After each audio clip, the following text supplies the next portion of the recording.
Hello, and welcome to MoviePod, a Reclaimed Cinema podcast. I'm your host, Brian Wishart. This week, we're talking a film that has its purists, has its cultists. We're talking finally a Zack Snyder movie. We're talking Sucker Punch, which is his Alice in Wonderland, girls in mini skirts and school outfits with swords fighting dragons and CGI hellscapes. It's a lot, and it's clearly his movie, which is what a lot of people appreciate about it. But I think Nathan Raven described it as a film that is either a teenage masturbatory fantasy or a critique of teenage masturbatory fantasies, depending on how you look at it. I am joined again by Maeve. How's it going, Maeve? It's movies. Yeah. So, I know you are a big defender of this movie, and you even convinced me that if we're talking about this movie, I should go and buy the extended edition on Blu-ray, which I did. I mean, this is a case where it is genuinely the better, more well-put-together version of the movie. Yeah. It's still not 100% Snyder's original vision, and he's talked about wanting to release a new cut of the movie, but apparently there are rights issues that need to be worked out. I don't remember if it was like a territories thing or if it was just a case where he has, his cut in his personal vault that needs money to be put together and no one wants to give him the money to put it together, which, makes sense. And, okay, going. Because, the only reason we got, the Snyder cut of Justice League was because it was COVID and the studio was desperate for HBO Max content. And doing that for Justice League was an easier sell than with Sucker Punch because, Justice League, it's a big IP, there's superheroes and whatnot, and we're not even going to get into the internet campaign and everything. And there is sort of a release the Snyder cut of Sucker Punch kind of campaign, at least from what I saw before I dumped Twitter, but at the same time, it is nowhere near as big as the Justice League campaign. Honestly, it may not even be as big as, that whole release the Ayer cut thing for Suicide Squad. But that said, I would want to see the Snyder cut of Sucker Punch way more than I'd want to see the Ayer cut of Suicide Squad. Absolutely. You can... Suicide Squad is just one of those movies that, you can tell it's it's edited to shreds because that's a movie that came out right off the heels of Guardians of the Galaxy, or at least the trailer, so they try to be oh yeah, we're going to throw in a lot of fun pop music as we possibly can, and that's a movie that's clearly cut to shit, and it's cut to shit, but all the meat on the bones of Suicide Squad as it is awful. Yeah, those trailers for Suicide Squad were really good, and the movie was in such flux because the studio was panicking over the reception of Batman vs. Superman that they cut the Bohemian Rhapsody trailer, and then it's okay, we need to reshoot we need reshoots to try and lighten the tone, and apparently the trailer company did some editing work on the actual final movie, which what makes a good trailer does not make a good movie. Yeah. And that's what I think about Zack Snyder in general, is that he makes some good visual choices, and the trailers for his movies I think are fantastic. I just rewatched the first trailer for Sucker Punch, and that's a really, really damn good trailer. And the one set to Panic Switch by Silver Sun Pickups. Yeah, incredible trailer. And then you watch them and you realize there's no substance to the characters or the movie itself. It's just all visuals, which for me does not work, but for some, that's what they want. They want the eye candy, even if the eye candy looks like a Xbox 360 tech demo. But I will say very briefly that Panic Switch by Silver Sun Pickups is one of my favorite songs of all time. It's such a good song. It's so good. My number one with a bullet is Helena by My Chemical Romance, and after that, Panic Switch is probably number 2. Yeah, great song, and great I think it starts off with that When the Levee Breaks, and then it ends with that ends with Panic Switch. And I think with Zack Snyder movies and the Zack Snyder just in general, he has a huge fandom online, and a lot of it got galvanized when they kind of not really took away the DC EU control from him, but when it started branching off, because Man of Steel and Batman vs. Superman are such Zack Snyder movies. They're clearly his vision 100%. And it's rare to actually get filmmakers that can actually have that happen on blockbusters. You have with James Gunn, he could do with Guardians of the Galaxy, Christopher Nolan, but you don't really get it too often. Zack Snyder is one of those guys that even more than Paul W.S. Anderson, his movies are bigger and somehow keeps getting allowed to be make his movies. They don't make much money, but there's a loud fandom online, and they got very, very... Justice League's an interesting case with which he left the project halfway through Justice League because his wife died. His daughter. His daughter. His daughter died. His daughter Autumn Snyder. Yeah, so Zack Snyder's daughter died part of the productions. He left, and then Joss Whedon came in to take over the project, and that Justice League movie is a clearly compromised movie because of it, because it's like half Zack Snyder visuals and then some Joss Whedon stuff, which Joss Whedon is not a visual guy. He's more of a dialogue guy, and the dialogue stuff doesn't really fit what Zack Snyder's kind of way people talk in the movie are. So I can see why. Like, I remember, but people were like, there were some toxic Joss Whedon fans, toxic Zack Snyder fans would come to this release Snyder Cut stuff. And overall, I think that the Snyder Cut of Justice League is a better movie. I still think it's a terrible movie. It's way too long, and it's more of a bad thing, but at least it's more of a bad thing that's in one guy's vision. And that's what I kind of like about I want Zack Snyder to have his cuts out there, like his director's cuts, because like even like the extended cut of Sucker Punch, like the best scene of the movie is in the extended cut, and I wish that if he has a version with like more of those kind of dance numbers, I would probably okay, this is probably a far better movie, because I think it shifts the focus from something that's a bit more exploitive to something that's kind of a bit more fantastical, which I think really works the movie. Because like this movie's problem for me is that it is a masturbatory fantasy. I completely agree with everyone saying that, and it's just that there's absolutely no character or personality to a lot of this movie at all, other than the visuals. And I think it's a flaw in Zack Snyder's writing, because he's not really that kind of a writer. I think like one of his best movies is Watchmen, and I think it's because he's not the one coming up with the characters. The characters that already exist, even though he kind of misconstrued what a lot of them are their purposes. But at least there's something he can base it on. And even his takes, when he has a lot more free reign, was like I hate his take on Superman, I hate his take on Batman.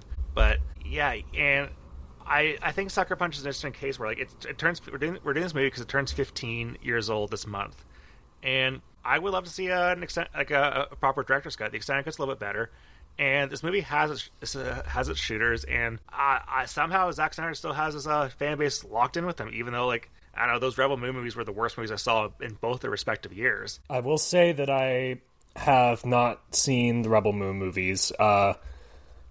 First, when it was just the PG-13 cuts that were released, like, the thing is, like, Zack Snyder genuinely loves just kind of, like, playing around, messing with edits, trying to, like, put constraints on himself to, like, deliver different edits of movies, because I think that's just part of the experience for him.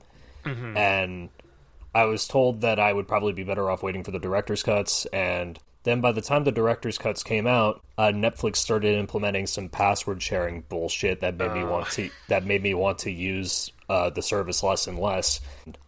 I am unable to find the director's cuts through other means, so it's been a combination of me waiting for when Netflix forgets that I am not on my mother's Wi-Fi, me having time to sit down and watch something that is 3.5 hours long, which is not every day. But, you know, I will get to those eventually, and I don't think there is a Zack Snyder film I've seen that I am negative on, per se. Like, most of his, like, early studio work, the stuff that people like the best from Dawn of the Dead through, I guess, Watchmen, and even getting into, like, Man of Steel and Batman vs. Superman, like, I like all those movies, but I don't love all those movies. However, I do genuinely love the Snyder Cut. I think it's just, like, a very unique, kind of charming, wonderful thing.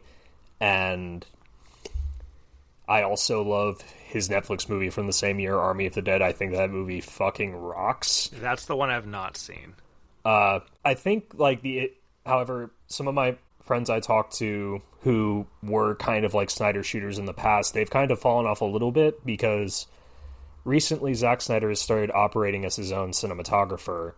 Mm-hmm. And in doing so, the looks of his movies have changed pretty drastically. He has found a sort of like way of shooting his movies that a lot of people are kind of like not very fond of. A lot of shallow focus, that kind of thing. Oh yeah. And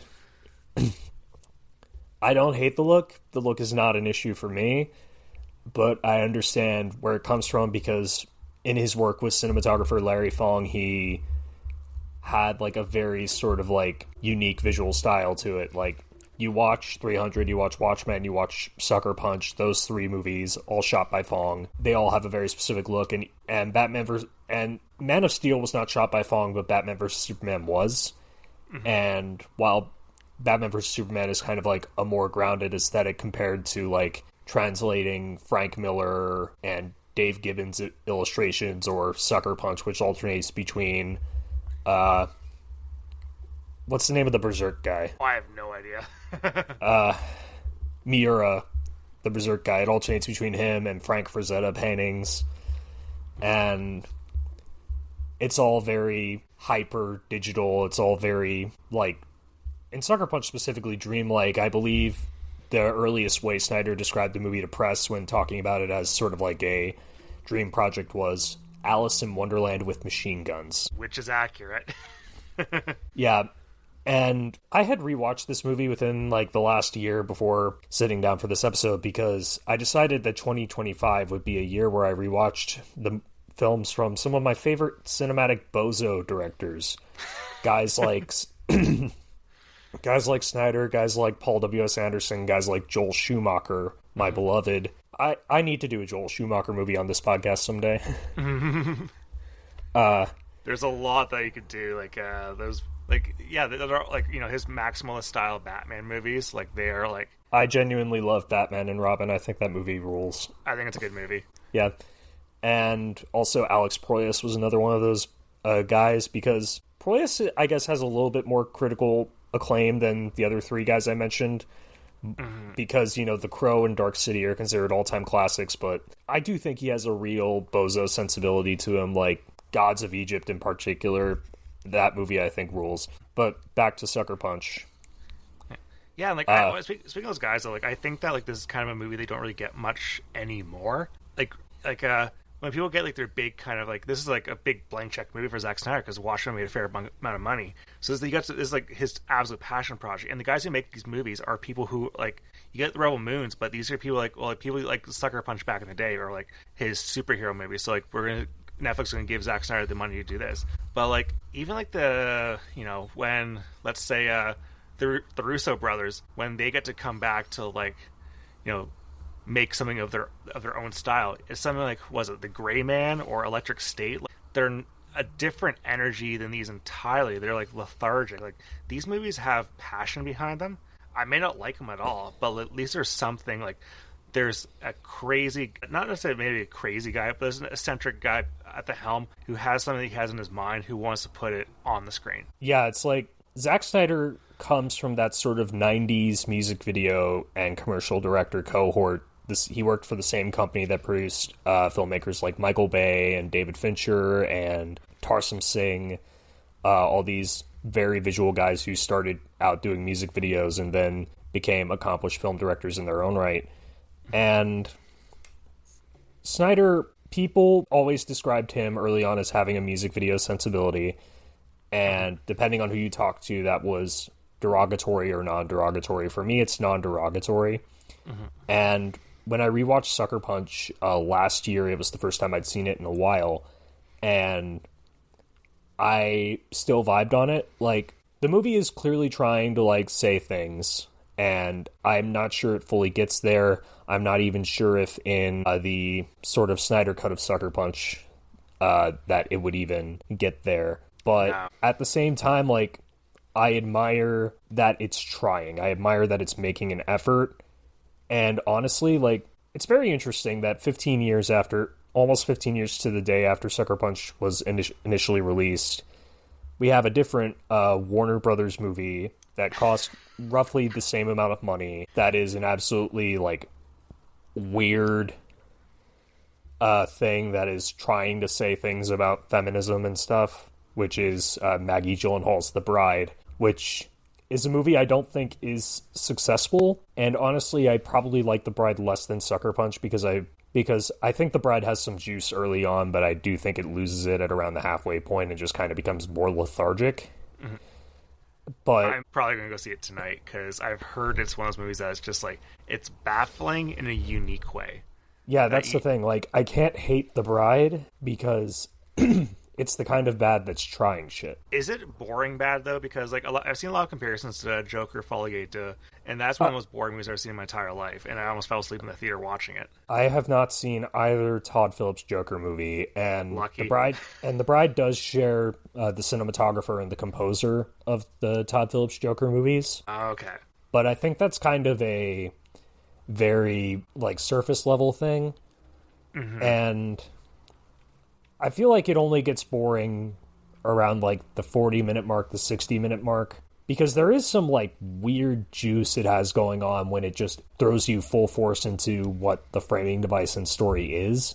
And I'm genuinely kind of curious what even drove what led Gyllenhaal to even come up with that, because she wrote and directed it. And I was talking with a friend of mine, Adam Bumis, who is the head researcher for the Panic World podcast. And their take on it was that it was sort of like trying to imagine the Universal monster movie in the same universe as other popular film genres from the 1930s. Because there's a lot of weird, like, old Hollywood stuff in the movie. Like, Jake Gyllenhaal is in the movie playing Urset's Fred Astaire, for example. Bizarre.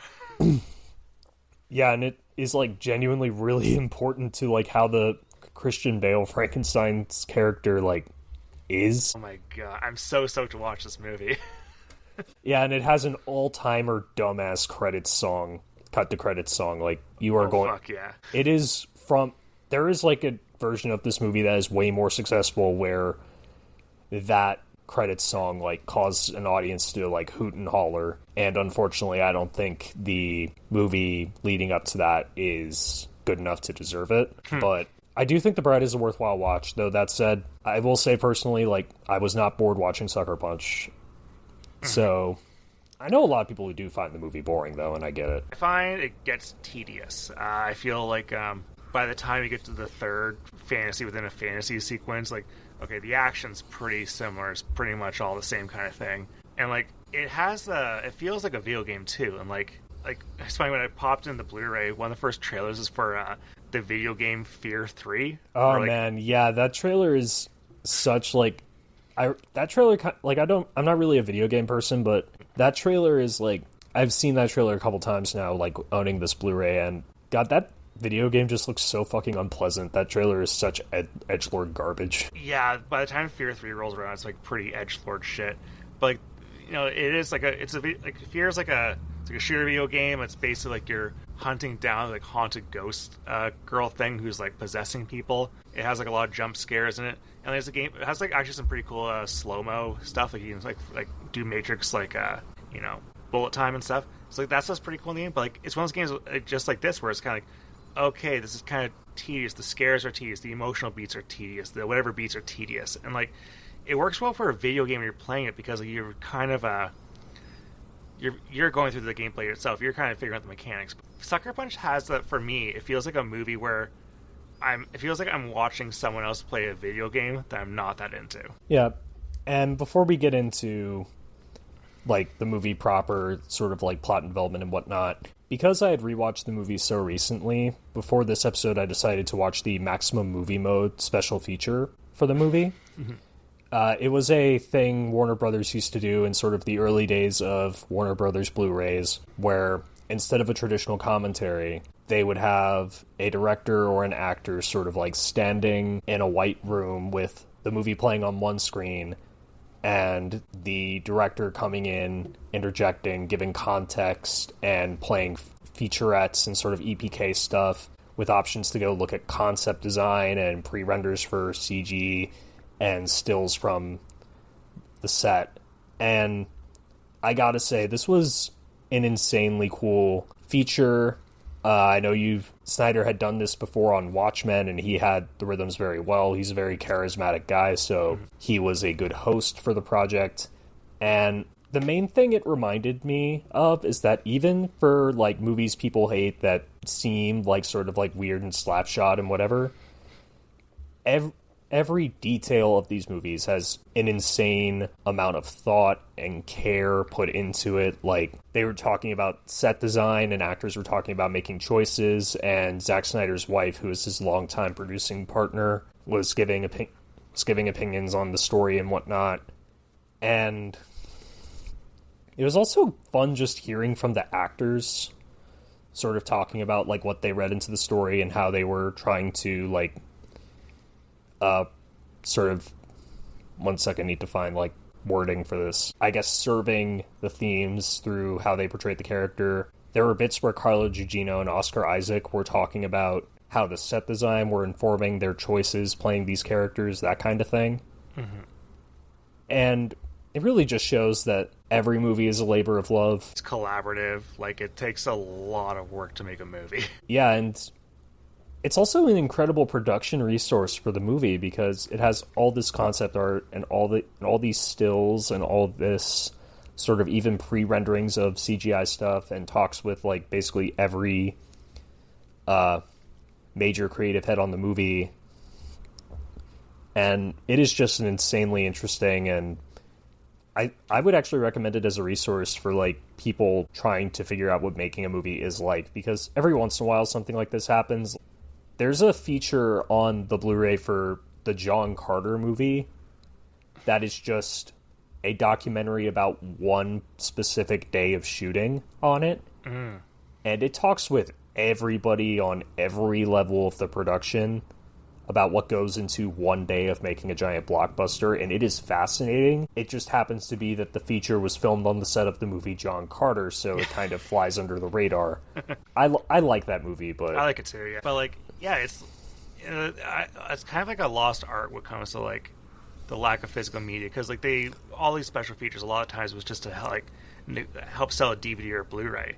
And even, like, 4K is kind of skimp on that now, and, like, because there's just less of a home media market. And that sucks with streaming so much. It's like, Netflix does not have the special features for these movies. Disney will do stuff like a Marvel Assembled, where they have, like, maybe, I don't know, like a 20, 25-minute featurette about, like, the movie they're going to do.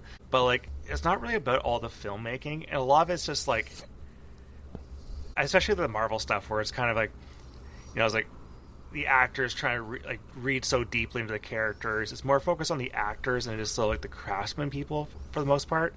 And sometimes the craftspeople are the most interesting part of the movie because, like, you know, I'm more curious to see, like, who the fuck came up with some of these costumes for Sucker Punch than I am, like, I don't know, like, what was going through Emily Browning's head when she looked dead-eyed and said something, like. Yeah, it's like, it's such a lost art, and it's unfortunate because physical media still exists, but it's much more of a niche thing. You have brands like Criterion and Arrow and Kino Lorber, who are basically the only things keeping some physical media alive. It's why, like, we have, like, these big special edition Arrow re-releases of, like, the 2010 Clash of the Titans remake, because that's the only way to, like, get some of this stuff out at all. And it's also, like, the only places that still, like, put money and effort into special features. You basically have to be guaranteed, like, a Criterion release to do that kind of thing. And what stuff does release is, like, much more, like, standard corporate PR telling a narrative thing. Mm-hmm. Like, you look at how, like, the extended edition special features for the Lord of the Rings DVDs, those did so much to inspire so many people to want to make movies. Mm-hmm. And you compare it to now, where it's like, I did, like, a community college film school in, like, 2023, 2024, and a lot of those people sort of, like, barely watched movies, mostly watched TV. Some of them were just there to, like, learn how to operate cameras so they can make their skateboard reels. Or were just doing it to be, like, you know, just get crew positions around town and not really care about what the art of film and whatnot was. Mm-hmm. And it just makes me think that, well, as much as people are talking about physical media coming back, as people kind of get tired of not being able to own anything through streaming and digital and whatnot, a lot of people who are getting back into physical media are doing that via buying things used more than buying things new, because where the fuck is there to buy new physical media these days? Mm-hmm. Like, even in, like, Barnes & Noble, which is like the last sort of reigning Vespit now that Target and Best Buy don't sell DVDs and Blu-rays anymore. That section is kind of like becoming very much like more specialized and still shrinking to an extent. Like the dying gasp of like Best Buy in Canada was like, for physical media, like you would get have like a DVD for Black Panther Wakanda Forever, and like that was about it. Like a few of the biggest releases, like or a Tom Cruise movie on DVD, like they were having Blu-ray. Like if I want to buy like a new movie, like for like on like I pretty much have to go to like a specialized like video store or rental store. Like it's not at or like Walmart does have things, but like oftentimes they'll even just only have the DVD, like bare bones, no special features. And I think it's one thing that's kind of like sucks with the streaming era is that like because it's so easy to access all your media. Like I remember as a kid, like the Lord of the Rings DVDs, for example, like just like it's one of only like like few DVDs I own is hard, so you rent it, you're obsessed with the movie, and you just like, well, like instead of just like flipping on to the next movie on Netflix, you're just like, I'm gonna go check the other disc out and see what's all there. And I think that's just too easy to access other content that you're not willing to just dive a little bit deeper. One of the fun things about this podcast is just like being able to like, have an excuse to like, I don't know, watch an American Sniper featurette that's kind of just propaganda. Yeah, I have not seen that movie. I feel one of these days I'm probably going to watch it for Eastwood Altruism, but there's still so many Clint Eastwood movies I need to watch that it's probably going to be a while. Yeah. And yeah, it's funny because some like Clint Eastwood and Zack Snyder, there's such opposite ways of making films. Like Clint Eastwood could never make Sucker Punch. Yeah, and like patience for a movie like this. Yeah, and granted, Zack Snyder is I looked at some of his upcoming projects. Like, there's an alleged Army of the Dead sequel called Planet of the Dead that there hasn't really been any movement on. Mm-hmm. There's a movie about the LAPD that is happening for Netflix. Apparently, it's described as like untitled LAPD action movie, so could be anything. There's a long-time passion project of Snyder's that he's been wanting to make for like almost 20 years now called The Last Photograph, that at one point was going to be a big WB movie with like Christian Bale and Sean Penn, but is now like an indie movie he shot himself across multiple countries starring two of the actors from Rebel Moon. And he's been like wanting to make that one forever. It's about a war photographer trying to find a missing person. That sounds like it's a bit of like something smaller for him, which is kind of interesting because like I find his movies when they become so big, they don't really focus on character at all. I feel like a small movie is going to have to focus on character. Yeah, and then unfortunately, there's another project he's involved in, which is a UFC movie with input from Dana White and apparently the Saudi government, too. Of course. Because, like, people love talking about Zack Snyder politically. A lot of people who are sort of right-leaning on the spectrum love his stuff, which is funny because every time Zack Snyder has talked about his politics, it's like, I don't know, man, I vote Democrat. Mm-hmm. His movies are very fascist at points, though. Yeah, it's like, Snyder, I am just going to say this, the man's a doofus. Mm-hmm. Like, he is a guy who likes going to the gym. He's a guy who likes swords. He likes Conan the Barbarian and comic books and all that stuff. He's a very sort of like doofusy nerd bro, but he also grew up in Connecticut, apparently had to survive having Christian Scientists as parents. Oh, God. And I guess it just shows that, like, you can't fully describe, like, a political, like, system to artists sometimes, because these dudes mostly just think about their own art, and their politics are either weird and bizarre and disparate, or just have no bearing on their art or what they like at all. Yeah, like, I think this movie is sexist. I'm not in the camp that thinks this is, like, a satire or anything. But, like, I think the movie is sexist, but, like, I don't think every Zack Snyder movie is sexist. Like, one of the big differences between the Justice League, Joss Whedon cut and the Zack Snyder cut is, like, Zack Snyder kind of isn't shoving his the camera Wonder Woman's ass every 3 seconds, which Joss Whedon does.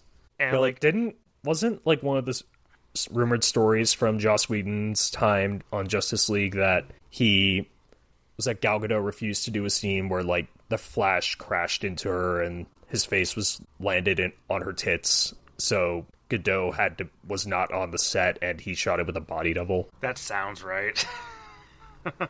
Yeah, But, that's the other thing. Snyder has never had anything but love and respect from from his collaborators. While look, I've had Joss Whedon on the mind a lot lately because I've been watching Buffy the Vampire Slayer, and as much as I think that show is genius, and a lot of the stuff Whedon wrote for it is like genuinely some top shelf TV. At the same time, like, it is very funny how Joss Whedon went from like pinnacle of Hollywood feminism to Jesus Christ, get that guy away from here.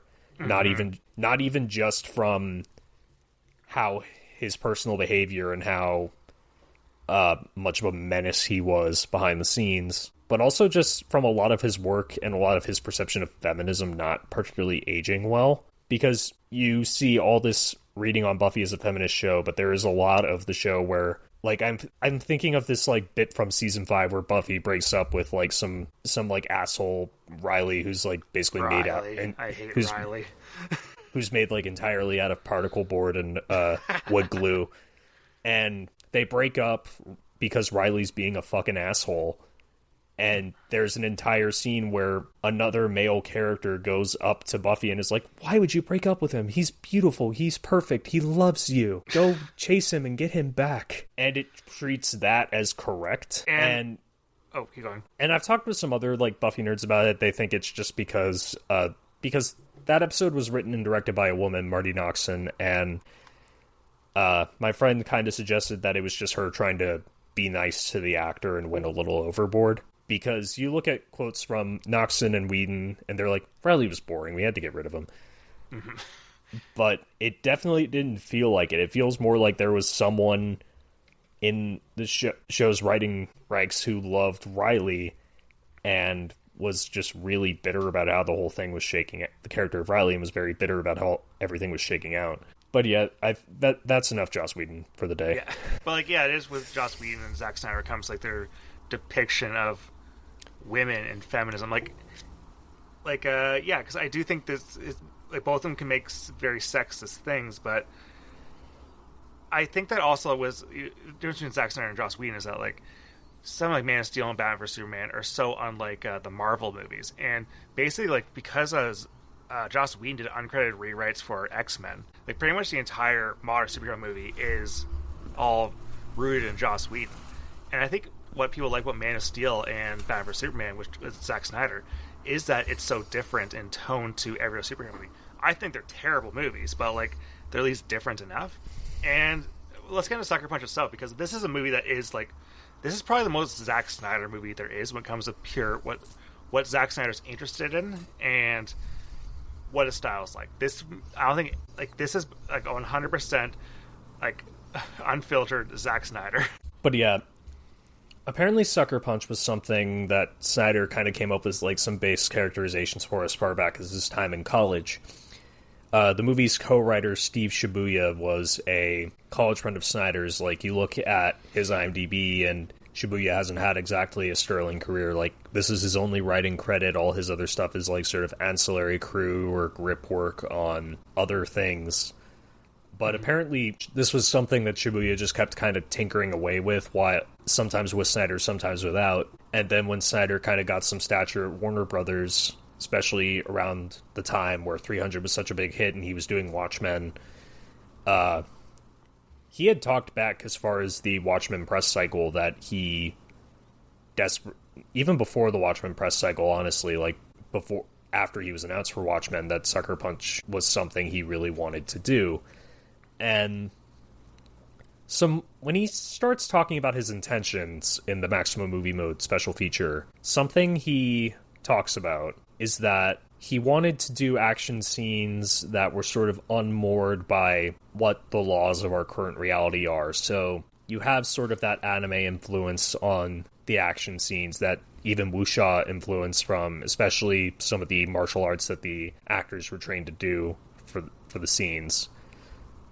But he also seemed to genuinely want to tell the story of this character, because apparently his first thought that led to the germ of what ended up becoming the movie was the image of the Baby Doll character. It's interesting because like Baby Doll, like he initially had Amanda Seyfried tapped into the role, and like you can see visually that her and Emily Browning, they have the kind of like, you know, big doe eyes, like blonde hair, round face. You can see that like he was stuck with this one look for the character. I think Emily Browning is a dud in this movie. I think Amanda Seyfried would probably actually instill a lot of more character into instill an actual personality into the character. But yeah, you can tell that he really, really likes the look of this character because she has a better design than everyone else, I would say. Everyone else kind of just looks kind of samey. That said, if I could pull off the look Abby Cornish has in the dream action scenes, I would be wearing that every day of my life. Yeah, so this movie, so we open up, it's like curtains open up, we're in a movie theater. We get a voiceover done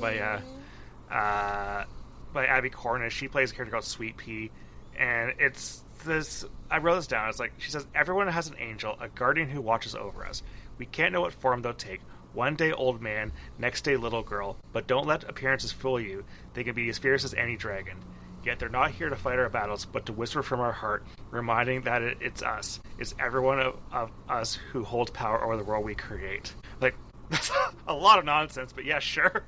Yeah, it's like, honestly, this really just does feel like anime in a way. It does, yeah. It definitely wears its anime influences on its sleeve. And like, I am very curious as to what Zack Snyder's favorite anime is, because I know this guy has to be like deep into Berserk, but I'm not. But like, I haven't like looked up to see if like he said anything about his taste in anime and manga. I honestly think that Zack Snyder could probably like direct a really good like anime style movie, like a proper animated movie. Well, the thing is, he has kind of done a little bit of that. There's a Netflix series he was involved in called Twilight of the Gods that was sort of like an anime about Greek mythology, and he was deeply involved in it. A lot of his regulars are cast in it, and I haven't seen the show, but I am genuinely very curious because he does have directing credits on a few episodes. Really?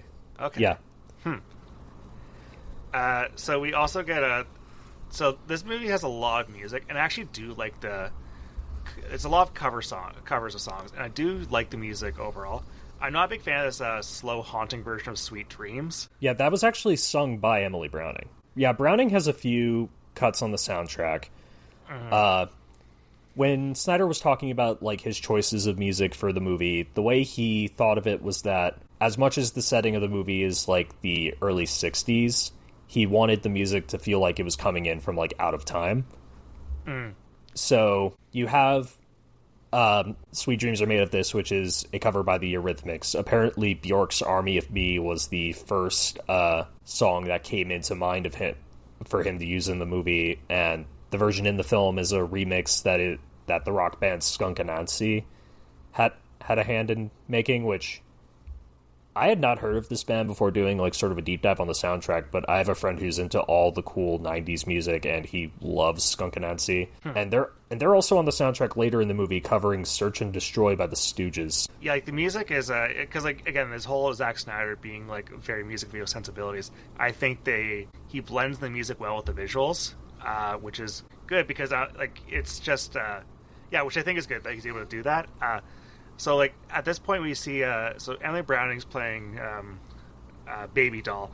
We come to learn this name. And, like, her mother dies, and she lives with her sister and an evil stepdad.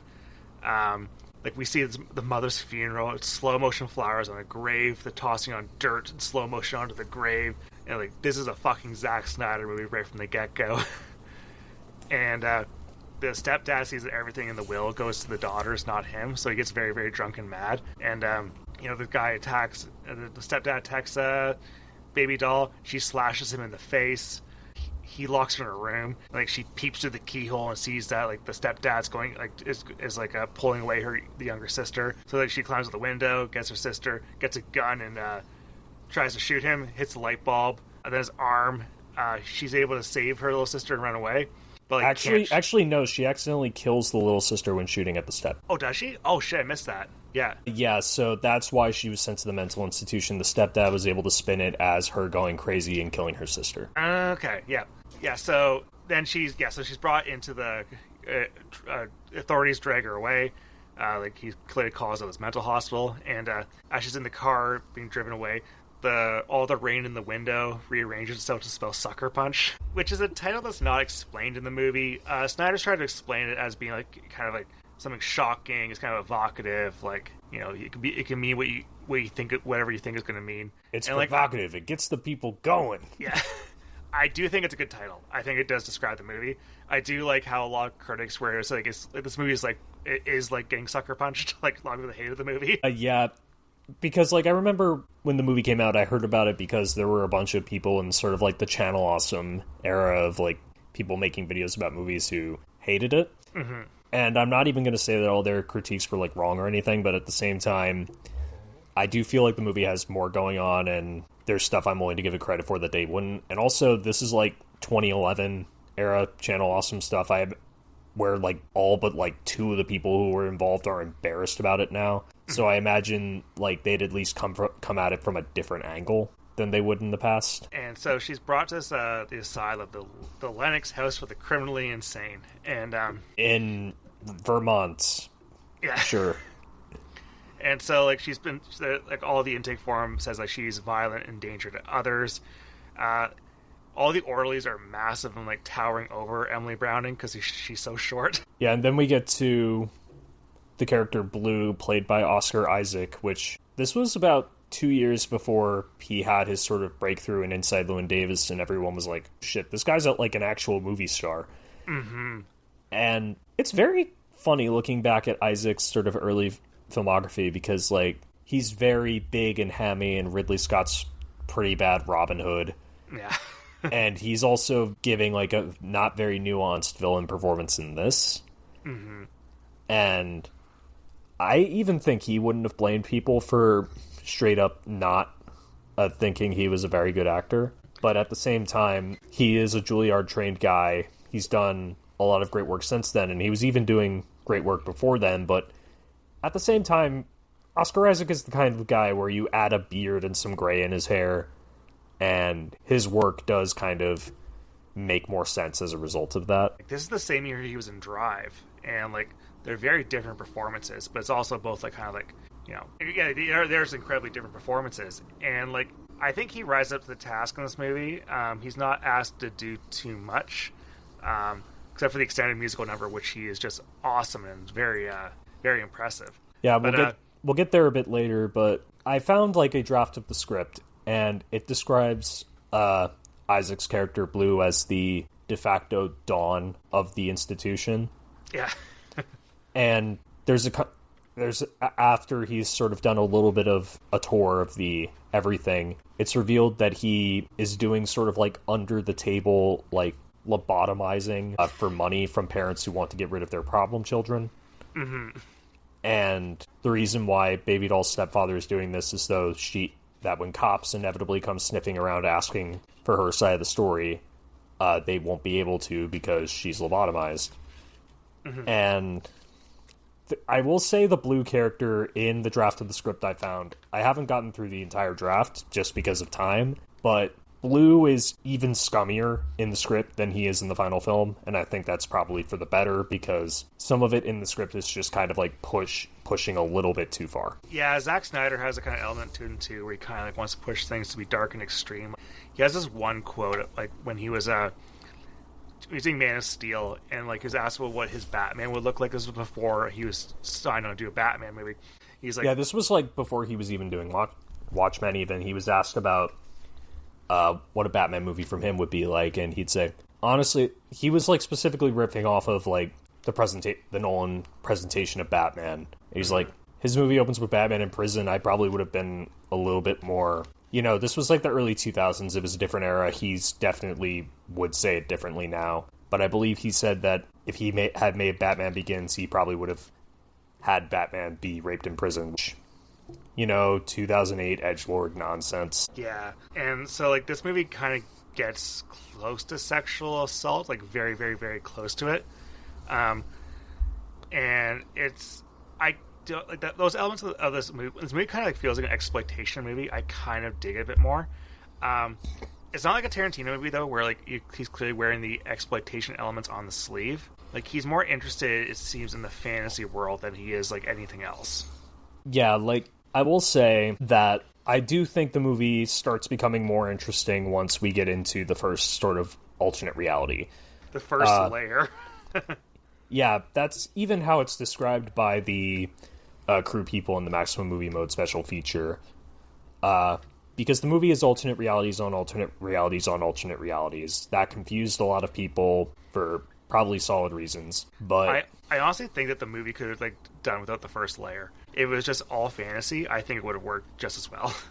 Yeah, I get the point, and I can see where that's coming from. But that seemed to just fully been just, it starts out in maybe the worst possible reality. So you get to a fantasy reality, and then sort of like get deeper and deeper into the fantasy as sort of like half coping mechanisms, half sort of like, I guess, just wanting to show some cool shit. Mm-hmm.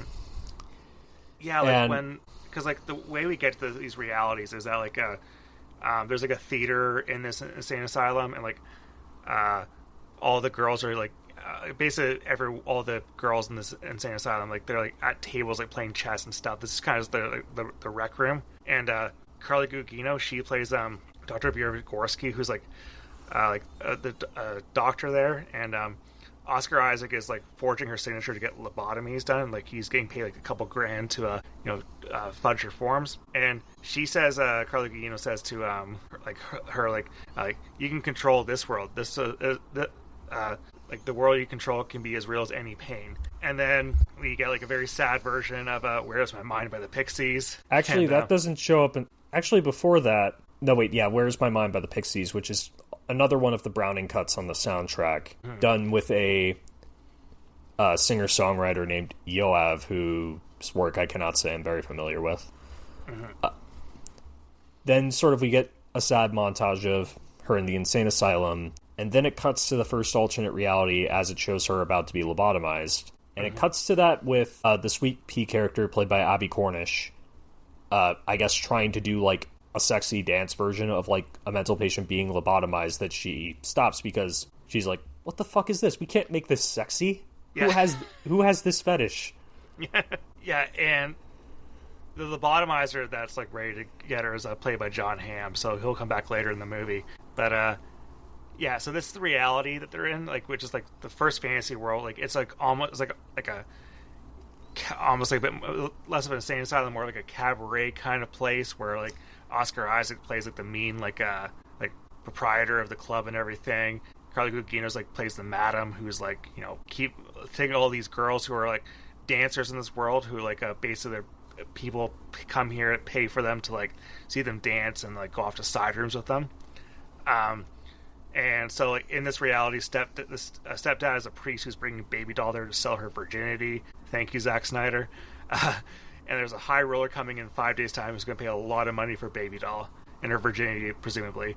And so like Sweet Pea, Abby Cornish, she's like kind of the head of all the girls there, which doesn't want to deal. And she's the most kind of like hardened, glazed over, protective of the girls to an extent, but also is very much over it and is so sort of jaded by the whole ordeal that she can't even really bring herself to have any empathy. Yeah, she's the one with the most character of the lot. The way Abby Cornish described how she saw and portrayed the character was initially through the sort of lens of how Sweet Pea could have ended up in a mental institution to begin with, which was that she pointed out that in the 60s, women could be sent to mental institutions whether they were insane or not, just because they were seen as too hard to deal with, too rough. So that's how she imagined Sweet Pea's role in all this. And when it comes to the brothel reality, there's dialogue in the movie where the next character who gets introduced, Rocket, played by Jenna Malone, is Sweet Pea's younger sister. The more sort of optimistic, kind-hearted, nicer version of nicer sister, who is nicer to Baby Doll and is basically her first real friend in the whole thing. Are they siblings in the movie or just in the script? Oh yeah, there's dialogue explicitly saying it. Okay. Yeah. And I wish we got more of like what you said about Abby Cornish and how like she thought her character was just sent there for being difficult. Like maybe if we had a more like background of these, in the main reality of like dialogue between characters, I would have liked a lot more to give these characters a lot more motive, some interiority, something to kind of drive their actions, rather than just being like women victims and then badass super soldiers in an ultra reality. Like there is probably. you mentioned that it could just go straight to the brothel reality, which is basically a front by Blue to do various black market sales of things like weapons and drugs and whatnot. Mm-hmm. But there's also a way you probably could have just cut out the brothel thing and just had it be mental institution and then the action fantasies. Yeah. But I feel like if they just did that, it probably would have been seen as too dark. And at least in the brothel thing, you have brighter set design, you have somewhat of a lighter tone and more explicit sort of fantasy dealings. Mm-hmm. I feel like either way could have been done to simplify the movie, but, you know, watching the Maximum Movie Mode special feature and how much work they put into, like, building the sets and having the sets sort of, like, show up throughout all the alternate realities where they all are just kind of riffs and variations on each other's designs, I feel like that is actually, like, genuinely really cool design work. I kind of would wish to get the longer cut just to see maybe more of it. Maybe there is some more fleshed out things that, like, maybe were too dark for his PG-13 cut that he did for the studio. Like, I think he initially said he wanted to make it R-rated like Watchmen. And, yeah, he initially was describing it as an R-rated movie, but Watchmen underperformed at the box office, and he apparently... I found a set visit article from Slash Film back when junket reporters would just be sent to film sets for a day to sort of, like, report on what was going on and whatnot. That used to be a much bigger deal and part of the film media ecosystem than it is now. And there's a few very interesting things in this article. The movie's shot primarily in Vancouver, though I think there was also some shooting in Toronto. Mm-hmm. They were on set for an action sequence, I believe, either the... it was all, like, green screens and whatnot, but they mentioned a helicopter being involved, so it was either the dragon sequence or the train sequence. Mm-hmm. And there's also a day where Snyder took everyone into the editing room to show footage of one of the ballet studio rehearsal scenes.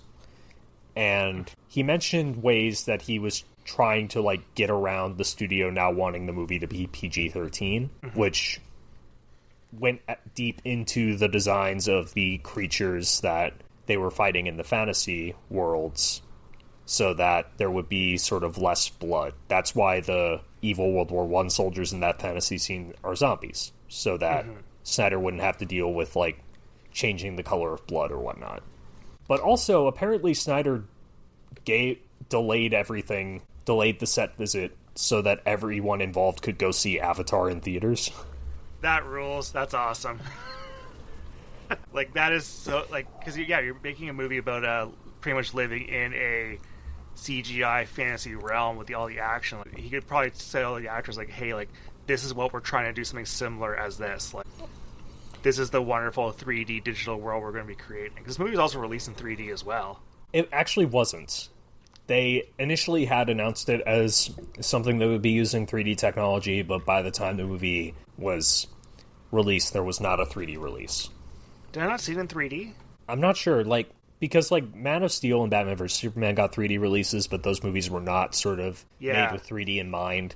They were just kind of, like, standard post-conversion stuff. Weirdly enough, 3D is kind of coming back a little bit. Well, if they look as good as Avatar, Fire and Ash, I like that, but, like... Oh, yeah, but also, like, Sam Raimi's Send Help had a 3D release.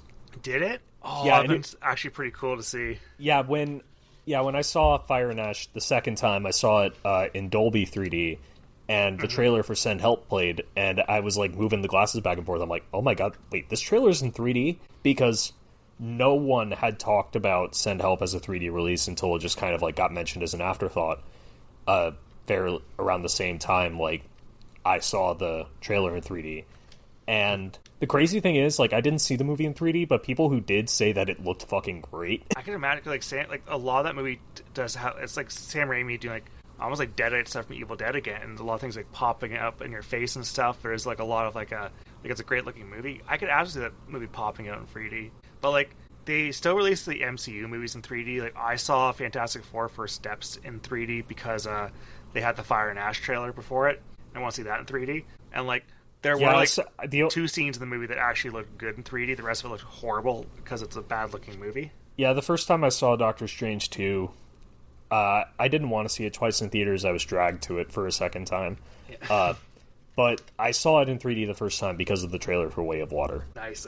But I'm not sure it's gonna make a full comeback, because I think it is just like basically just like the James Cameron movies, and we'll throw in a Marvel movie here and there. Like, I think that 3D can be used well. Like, I like that Spider-Verse uses it well too. Yeah, the animated movies still tend to do 3D releases, and Wild Robot, yeah. And I have not seen that one. Apparently there's a sequel on the way. Yeah, because it's based on like a trilogy of books, I think. So like, there's actually something they can. I will say the thing that kind of kept me from being more interested in seeing Wild Robot is that first trailer was like no dialogue, and I found that so kind of entrancing. And then there was a list of celebrity voice actors at the end, and I was like, oh god damn it. Yeah. The one thing I will say about the movie is that the celebrity voice cast is not distracting, which is nice. Yeah, it's just, I don't know. I saw that trailer and I got really interested in like an idea of an animated movie with no dialogue, just everything told visually. That's because like Flow came out. Both Wild Robot and Flow premiered at the same TIFF, and Flow is the one with like no dialogue at all, and it's beautiful and like very entrancing. Yeah, I never saw Flow. I feel like one of these days I'll get to it. Flow is incredible. Yeah, I guess maybe I'd have to get used to this sort of, because wasn't it like animated in like Unity Engine or something? Ooh, I'm not sure. That sounds right, yeah. Yeah, I'd kind of have to get used to that look, but it happens. Mm-hmm. But yeah, I want to talk about Jenna Malone for a minute, because she plays the character of Rocket, and Jenna Malone is the only one of the main five who has kept working with Zack Snyder afterwards. Like, Malone kind of became a part of the Snyder ensemble. She's in the extended cut of Batman vs. Superman, in the Rebel Moon movies, and I think she's a lovely screen presence, and I would love to see her in more things. Mm-hmm. Malone apparently was a replacement for Evan Rachel Wood. Yeah, because she was like filming True Blood at the time or something. Yeah, and that's also why Seyfried also couldn't play Baby Doll, because she was filming the HBO show Big Love, which I'm trying to remember that. Was that the one about the Mormons? That's the Mormon one, all right. Yeah, my family was really into True Blood for a while. I watched all of True Blood. I watched all of Big Love as well. I never really got too into True Blood. I knew my family loved it, but I don't know, like, watching Buffy the Vampire Slayer on disc, that's just been so much fun, so I may just keep buying seasons of TV on DVD and just sort of, like, whichever ones that, like, the half-price books near me has, and just kind of, like, having fun watching TV the way people did in, like, 2005. Mm-hmm. True Blood, like, is one I find all the time at thrift stores. I have the first 5 seasons because those are the only good seasons, quote-unquote good seasons. Though True Blood's one you can find at thrift stores probably very easily. Yeah, I do see that there. One I've been, like, kind of curious about watching is The OC. Oh my god, yes, The OC. because from what I've gathered, like, the first season is considered the best season, and it's all kind of very steadily going downhill, but people don't talk about it the way they talk about, like, Heroes, you know? Mm-hmm. Well, Heroes was never good. That was the problem. Yeah, it's like people say that the first season of Heroes was great, but, like, people talk so negatively after Heroes about the next 3 seasons. Mm-hmm. I think with Heroes, it came out Heroes season 1 came out in 2007, I believe, and, like, that was when Lost was kind of starting to lose some fandom, because, like, they were getting pissed off that, like, this stuff was not being revealed. So something like Heroes comes along, and the first half of that season kind of, like, reveals things pretty quickly too. And then Lost made the smart choice of, like, we have an endpoint in mind. We're ending our show after 6 seasons. We're like halfway through season 3. We're ending our show after 6 seasons. So we have, like, a 4-season renewal. We have an endpoint in mind. We're going to start wrapping things up as we go. And, like, Lost became a much better show. And then Heroes just was not able to keep in the zeitgeist because, like, people were, like, looking at Heroes as, like, because there was the whole wave of, like, mystery box shows that came out after Lost emerged, and Heroes was one that actually had a very exciting beginning, and people were like, is this going to be the next replacement Lost? And it wasn't, because it wasn't very good. But yeah, back to the cast of the movie real quick. Vanessa Hudgens was apparently the first choice for the role of Blondie. Mm-hmm. It's kind of funny that a character named Blondie doesn't have blonde hair, but I was of the age where High School Musical kind of ruled my life for a little bit, so I've always had love for Vanessa Hudgens. I like Vanessa Hudgens a lot. She's really fun in those last 2 Bad Boys movies. She's fun in those movies. She's great in Tick Tick Boom. I wish she had gotten more singing to do in Tick Tick Boom, because, like, she's in the stage show kind of framing device, but you get to come to your senses, which is such a great, like, torch song, and the way it's done is like most of that song is sung by Alexandra Shipp playing the role of Jonathan Larson's girlfriend. And the thing is, though, like, Vanessa Hudgens is such an incredible singer, and I could fully imagine her just slaying a full version of Come to Your Senses, and she gets so little of that song in comparison to Alexandra Shipp, who I do not think is as good a singer. And that kind of drove me crazy a little bit. And, like, I was a theater minor in high school, so I have opinions on this kind of thing. I have opinions on musicals. That said, Tick Tick Boom is better than Rent, but also some of the hate Rent gets is kind of forced, honestly. I totally agree. So, High School Musical, I was just too old for a bit too old for High School Musical when it came out. But my high school, they always did every 2 years they'd have like a big musical theater production. So they've done like Grease, Seussical. They did Wicked at some point. God, every school did Seussical. Every school did Grease. Like, that's what my high school did. So when I was in grade 12, they did High School Musical. We did not do that one. Yes. I think it was grade 11, I think. Yes, grade 11 they did High School Musical. So, like, I didn't take the musical. I took other music classes, not musical theater, and I was pissed off because, like, instead of actually, usually got the, they would have, like, the school, like, a band to, like, actually play the music for it. But instead, because like they knew that there was going to be a moneymaker, they hired a local band to do the music for High School Musical instead, which is like a big piss off. Like, well, fuck this movie, because like, you know, I wouldn't want to get some school credit for doing songs to this. So we still had to learn songs from High School Musical. Like, we're all in this together, breaking free, shit like that. And I hated playing those songs in bands so much because the songs were stupid. Because I did not like that. I never watched the movie. It's very Disney Channel original movie, low budget and whatnot. I think filmed entirely in Utah and set in New Mexico. And I've watched it since, but I do have respect for Kenny Ortega as a director and a choreographer, but I'm not sure if I'd get anything out of revisiting those movies. There's nothing there, and though I do have those songs still drilled into my brain. Oh, same, yeah, because it was playing, in the spring as a big musical for our school. The music was constant, whereas you heard it throughout, you heard it all the time. Luckily, I had some English teachers that actually wanted to teach English, because a lot of English classes, like, they would just have throw on High School Musical and DVD in class, so people would watch it sometimes like 5 times in their class. So by the time the school year ended, everyone fucking hated High School Musical. And I saw the production of it, whatever, it's fine. The following year, when they announced what they're doing for the next musical, High School Musical 2, the musical. That's what they did. So the gym teacher, the drama teacher comes out, the auditorium of the year-end assembly. This big announcement, what's going to be. People were so excited what it could potentially be as a musical. Like, people, like, all the musical theater kids had so many, like, oh my god, could it be this, could it be that, could it be Les Mis, could it be, like, Cats, what could it be? And he comes out there so pleased, like, our production next year is going to be High School Musical 2. Everyone in the auditorium booed. It was so loud. Everyone was just yelling at this guy for picking fucking High School Musical 2, because the first one made money, and like, he was looking as a money maker, because he would go around to like all like the local schools and stuff, and like people would come like school trips and stuff to, like, you know, see High School Musical. It's like perfect for a 12-year-old audience. And as I was leaving the auditorium there, I saw so many musical theater kids crying in the hallway, because like, if you're a musical theater kid and like you get with like, you know, 4 years in high school, the schools, you can get 2 musical productions you can be part of. Both of them are high, so like, you go to university or college and like get talk to all the other musical theater kids, like, oh, we did we did Rent or something. We did Into the Woods, but you know, it was the first act of Into the Woods because they didn't want to do the second act for high school. Yeah. And like, these people would have to, on their resume, just be High School Musical 1 and High School Musical 2.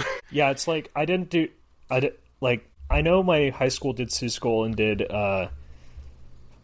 did Grease. I know there's one I'm not remembering, but they also did the Bring It On musical that Lin-Manuel Miranda wrote. Oh god. I will say, I have not listened to any of the music from that musical. I do have a friend who was in the band for it. He said it was a really fun time. However, he was talking about being in the band for it in a class once, and there was like someone who was an asshole, like, I heard the music and it is very unnecessary.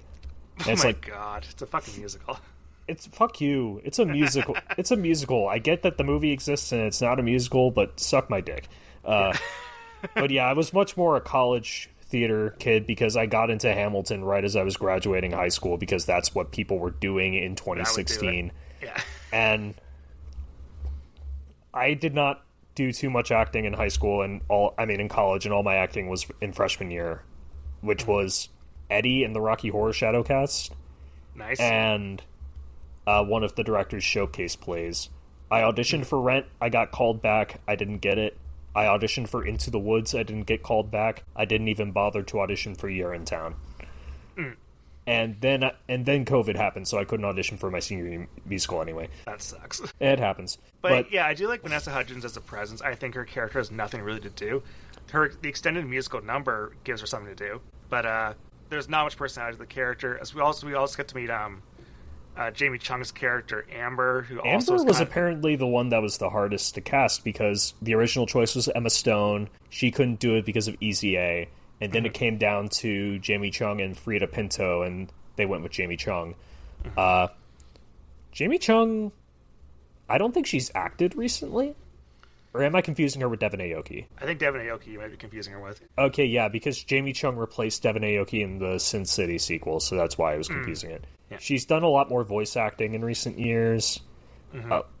And she's been doing some stuff, but it's like smaller indie things. Jamie Chung was in one of those Dexter revival seasons. That's the last time I saw her. Yeah, Dexter New Blood. Was that the one with Sarah Michelle Gellar?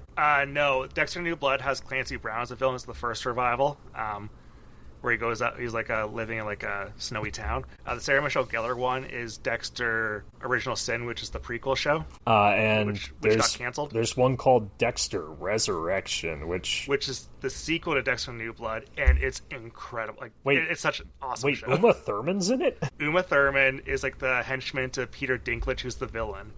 And the premise of the show is that Peter Dinklage plays a billionaire who's obsessed with serial killers. So he basically hosts all these serial killer gatherings and gets to talk to all these different killers.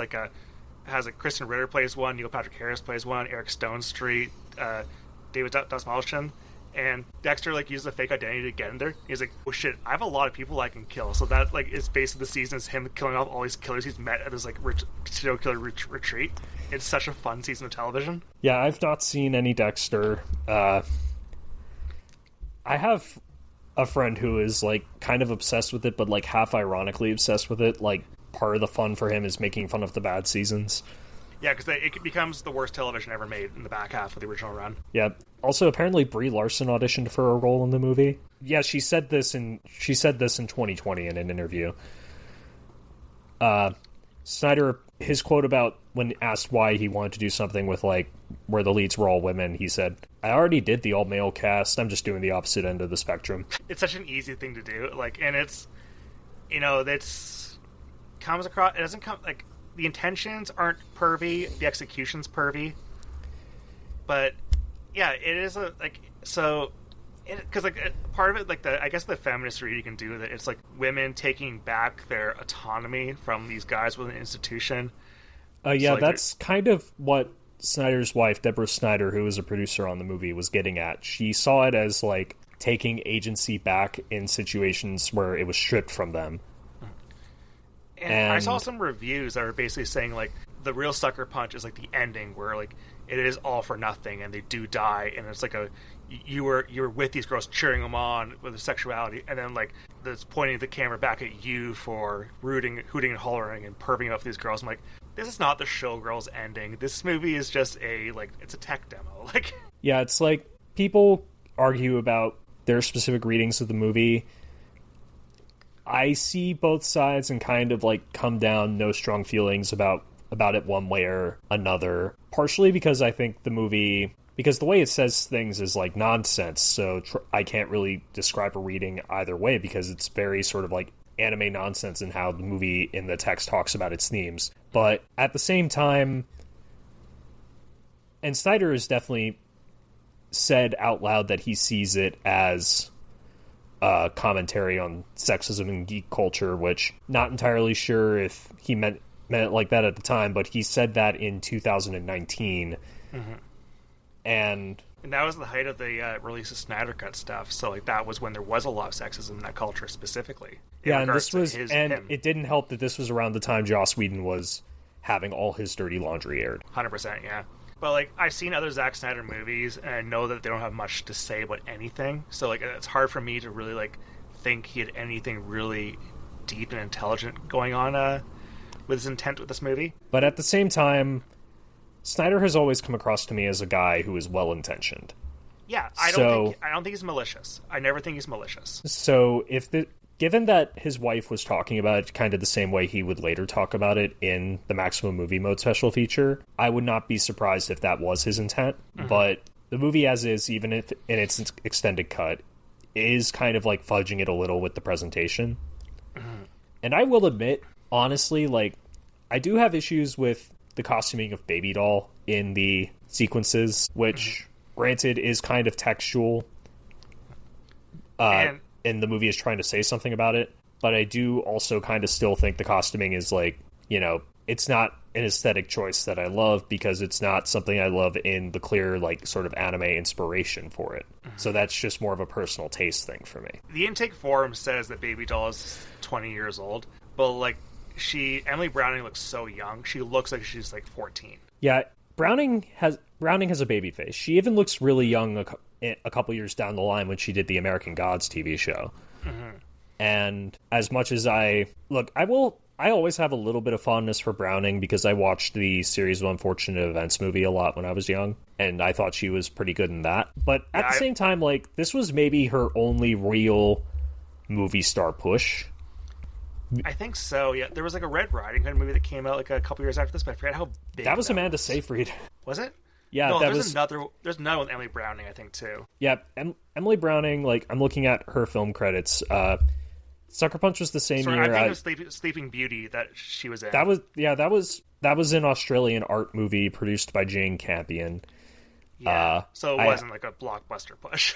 Yeah, I haven't seen it. She had a cameo in the adaptation of Stephenie Meyer's The Host, which my god, yeah, that movie's a riot. Yeah, it's like she has a major part actually, despite it being like a cameo. At the end. She's like a cameo at the very end, and that I will say, playing the movie pyramid game, The Host has come in handy more than a few times for me in that game because that movie has such like a bizarre stacked cast. Because, like, it's led by Saoirse Ronan, who is one of our great working actors. Mm-hmm.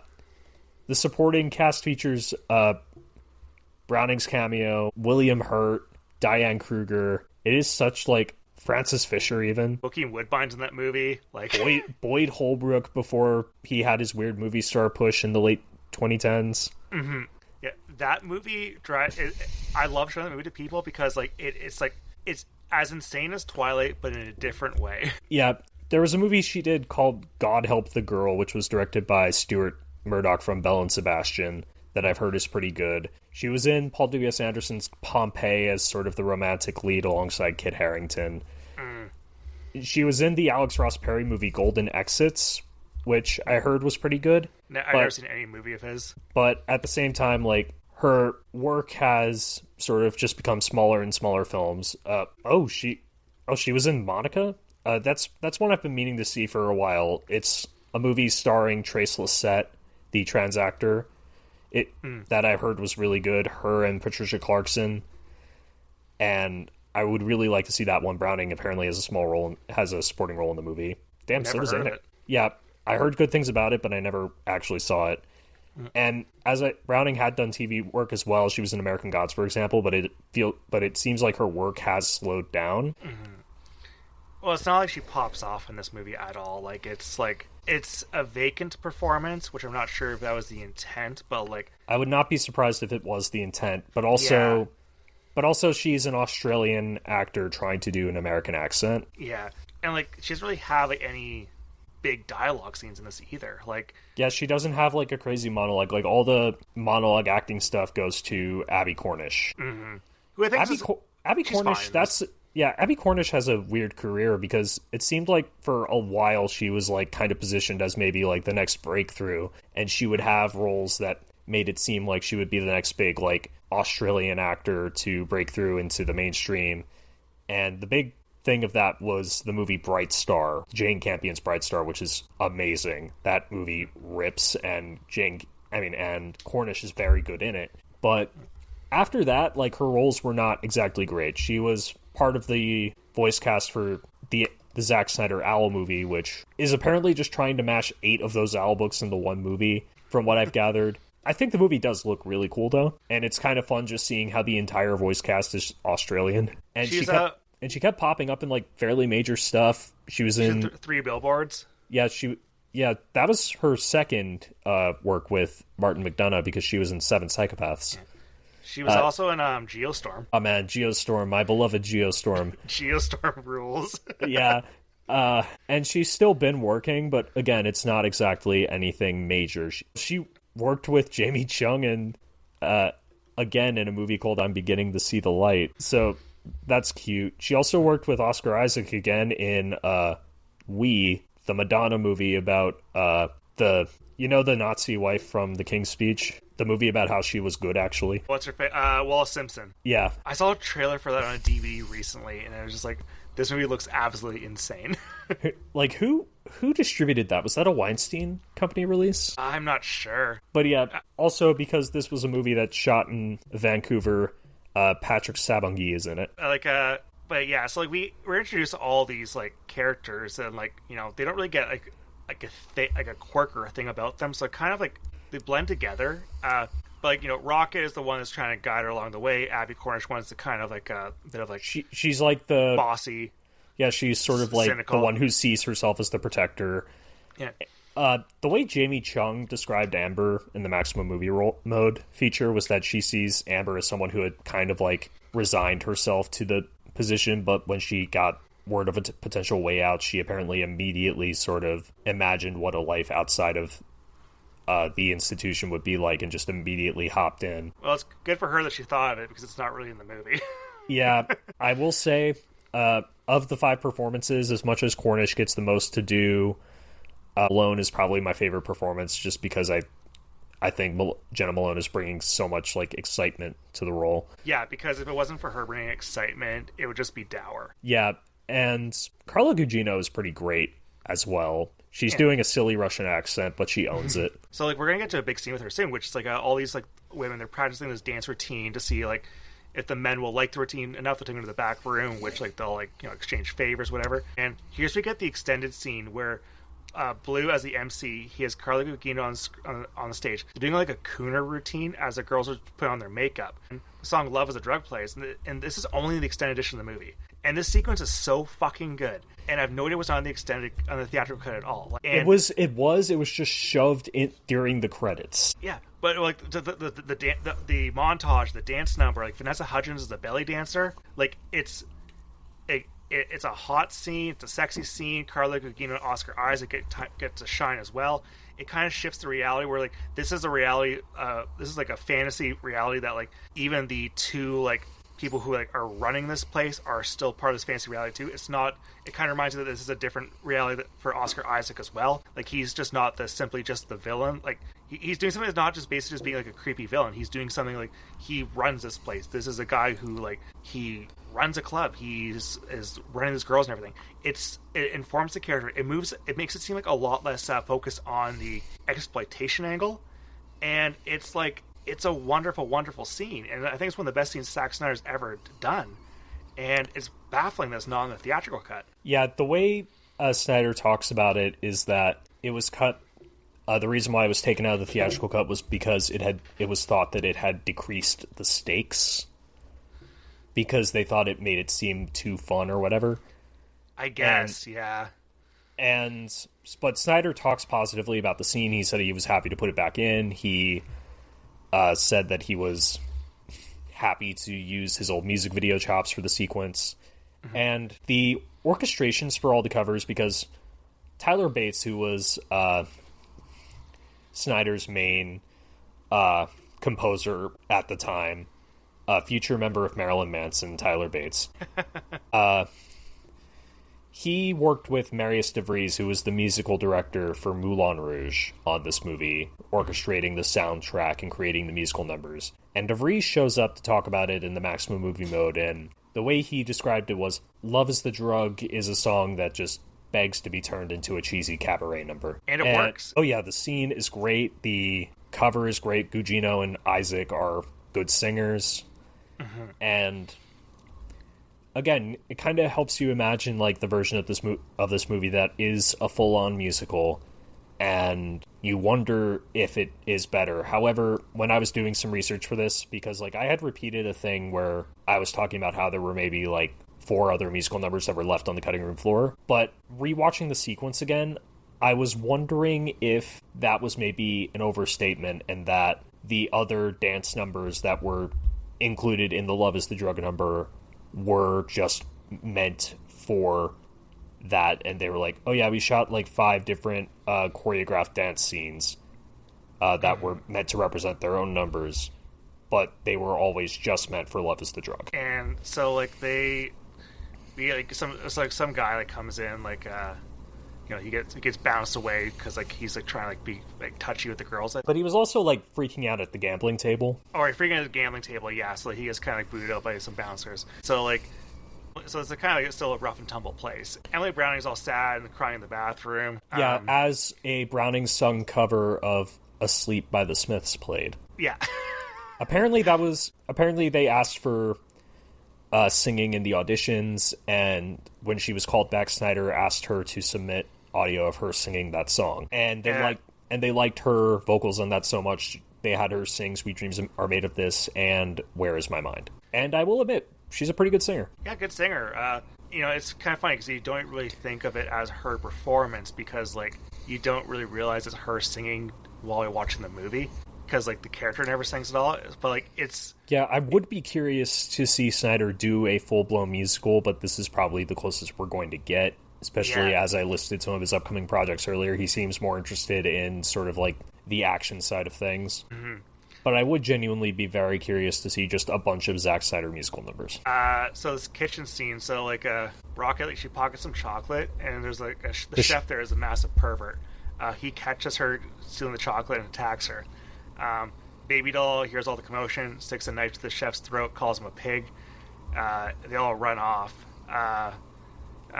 drop the knife and run off. And then at the dance studio, Gorski's telling Sweet Pea to they want to reevaluate Baby doll. So Baby doll's up there doing her dance there, and every time Baby doll starts up doing her dance, it's just her like standing there swaying back and forth, and then it cuts to a fantasy sequence. Yeah, the you don't way actually see her doing any good dancing. Yeah, the way Snyder describes it is that he figured no actual shown dance sequence would be better than just kind of leaving it all to the imagination. So yeah, he wanted to leave it all as metaphor. And there is sort of the monologue that Gugino gives during that whole scene, which is brought back as sort of like the statement of the movie, where it's like, you have everything you need to fight your demons inside of you, so do it. Which is kind of like, I guess, the closest thing the movie has to a message, which is showing these people in this situation who, despite their personal fears or whatever, were able to fight back and ultimately save one of their lives. Yeah, and so like the song that plays is Bjork's "Army of Me," which Army of Me, that's just a fucking all-time banger. Good song. But also, like, it's weird because, like, we're talking about, like, Carly Gugino. She stops the music because she's not dancing properly. She says, if you do not dance, you have no purpose. Your fight for survival starts now. And it's like, is this empowering or not? And yeah, it's specifically the line, you have all the tools you need, that comes back at the end that she says during that scene. And I think it's meant to be sort of recontextualized in that way. And so this first fantasy sequence, it's, like, in, like, medieval Japan. It's all snowy. There's like a Japanese temple she's at, feudal Japan, and she meets someone inside. This whole place is lit by candles. So it's the wise man who's played by Scott Glenn. It's always great to see Scott Glenn in something. He's good, yeah. And she says she wants freedom. He offers to help her be free. He opens up a case and like, these are your weapons. If you take them, you begin your journey to freedom. Yeah, with the weapons being a samurai sword and a 45. Yeah. Snyder's apparently a big sword guy. Of course. And he specifically came up with the idea of the samurai sword because it was something that was impractical for for fighting in the real world, but makes all the sense in the world in a dream sequence. And you actually see the elements of this kind of threaded out earlier in the movie, because during the scene at Baby Doll's house where she steals the gun, the letter opener that the stepfather uses is actually styled to look exactly the same as the samurai sword. So, as I said, it just shows how much thought is put into these movies. Yeah, for like blinking you miss the things, and like I guess it rewards the rewatch. If you're already locked into this, like you can kind of really appreciate the details. Yeah, and you look closer at the sword, and apparently a visual representation of the story of the movie is etched onto the sword. And Snyder apparently tried to keep the sword away, not let people have too close a look at the sword in the marketing so that it wouldn't get spoiled. Which he admitted was kind of paranoid of him. It is, absolutely. Scott Glenn tells Baby Doll she needs 5 items of the journey: a map, fire, a knife, and a key. So essentially like video game objects. But the last thing is a mystery. It's a deep sacrifice, and it'll be a very personal... it'll be a deep sacrifice and a perfect victory, he says. And if she finds it, she'll be set free. So then she turns around... Defend yourself. There's 3 feudal Japanese warriors ahead of her. They're like in massive armor. They're huge. So then we get then the Skunk Anansi remix of the song kind of blasts in, and we get this big, giant, silly action scene. And it's a lot of fun. Snyder has always known how to stage action. And I like this action scene. And it gets like... You get to this point where the thing has a Gatling gun and a rocket launcher. Yeah, like it's they went into the design of making the rocket launcher look like something that would making it look like it came from feudal Japan, despite it being a goddamn rocket launcher. Yeah, Snyder was laughing at this point, and he admitted that it was all very silly, but he was having fun anyway. Yeah, I think this is the best action scene in the movie, which sucks because it's the first one. Yeah. However, as I was saying about. Just like something I want to go back to, there's like, he didn't do this for the entire movie, but there are like shots of Snyder behind the scenes where he is wearing those things that quarterbacks in football have on their wristbands that are lists of the plays. Snyder was wearing one of those, but it had the sides of what they were shooting that day in it. He is such like him as a personality is like very like, you can tell he's passionate what he does, no matter what, and like he's very charismatic. He's an interesting person for sure. Even if I don't like his movies, I think that I like his vibe. Yeah, and the play caller wristband is so funny. Yeah, too like, because but at the same time, it is like practical. You're not just like carrying around pages the whole day. It makes sense. Yeah. So this action scene happens. She defeats all 3 of them, and she emerges back at the dance studio, and everyone tells her how incredible she is at the dance. And apparently Madame Gorski's never been this impressed in her life. And Oscar Isaac is there, and he's like, holy shit, we're going to make so much money. Yeah. So the plan is to try to escape for this high roller comes in like 5 days, so... With Baby Doll using her dancing to distract while the rest of the girls steal the items that they need to get out. Mm-hmm. Yeah, so like there's 5 girls, 5 items kind of thing. Sweet Pea's the one hesitant to do the plan. There's actually a really cool shot where they're in like a dressing room, and like they're looking at the mirrors. And oh yeah, they went into how they did the mirror shot, and it was they had the actors sit down on the opposite side of the mirror with body doubles sitting in front, and they would do the one take, and after a mirror kind of got out of view, they would drop a counterweighted mirror to show the mirror on the other side, one-sided mirror. And it was like a thing where they had to like get it done in as few takes as possible because it was such a complicated shot, and everyone involved was just so happy with how that shot turned out. It looks awesome. Like, he has some really good visual ideas. Like, yeah. I don't think he can write a character worth a damn, but like visually can do some really impressive stuff. I mean, yeah, like, I'm not going to defend Snyder as like a screenwriter, but at the same time, I do just genuinely like think I am kind of closer to how this guy like thinks about these kind of things than other people are. So with this whole quest they're going to do. Like, Baby Doll flips over a blackboard and writes on all the key items they need to finish the video game quest. So like, of course, the girls are going to pickpocket the guys as they're entranced by the dance. So they need an exit route, so they figure out so they want to. Blue has a map of the building in his office. So, Sweet Pea goes to give the news that Baby Doll is dancing, and he rushes off to see it. And she prints a copy of the map because I guess he has a photocopier in his office. Yeah. And goes.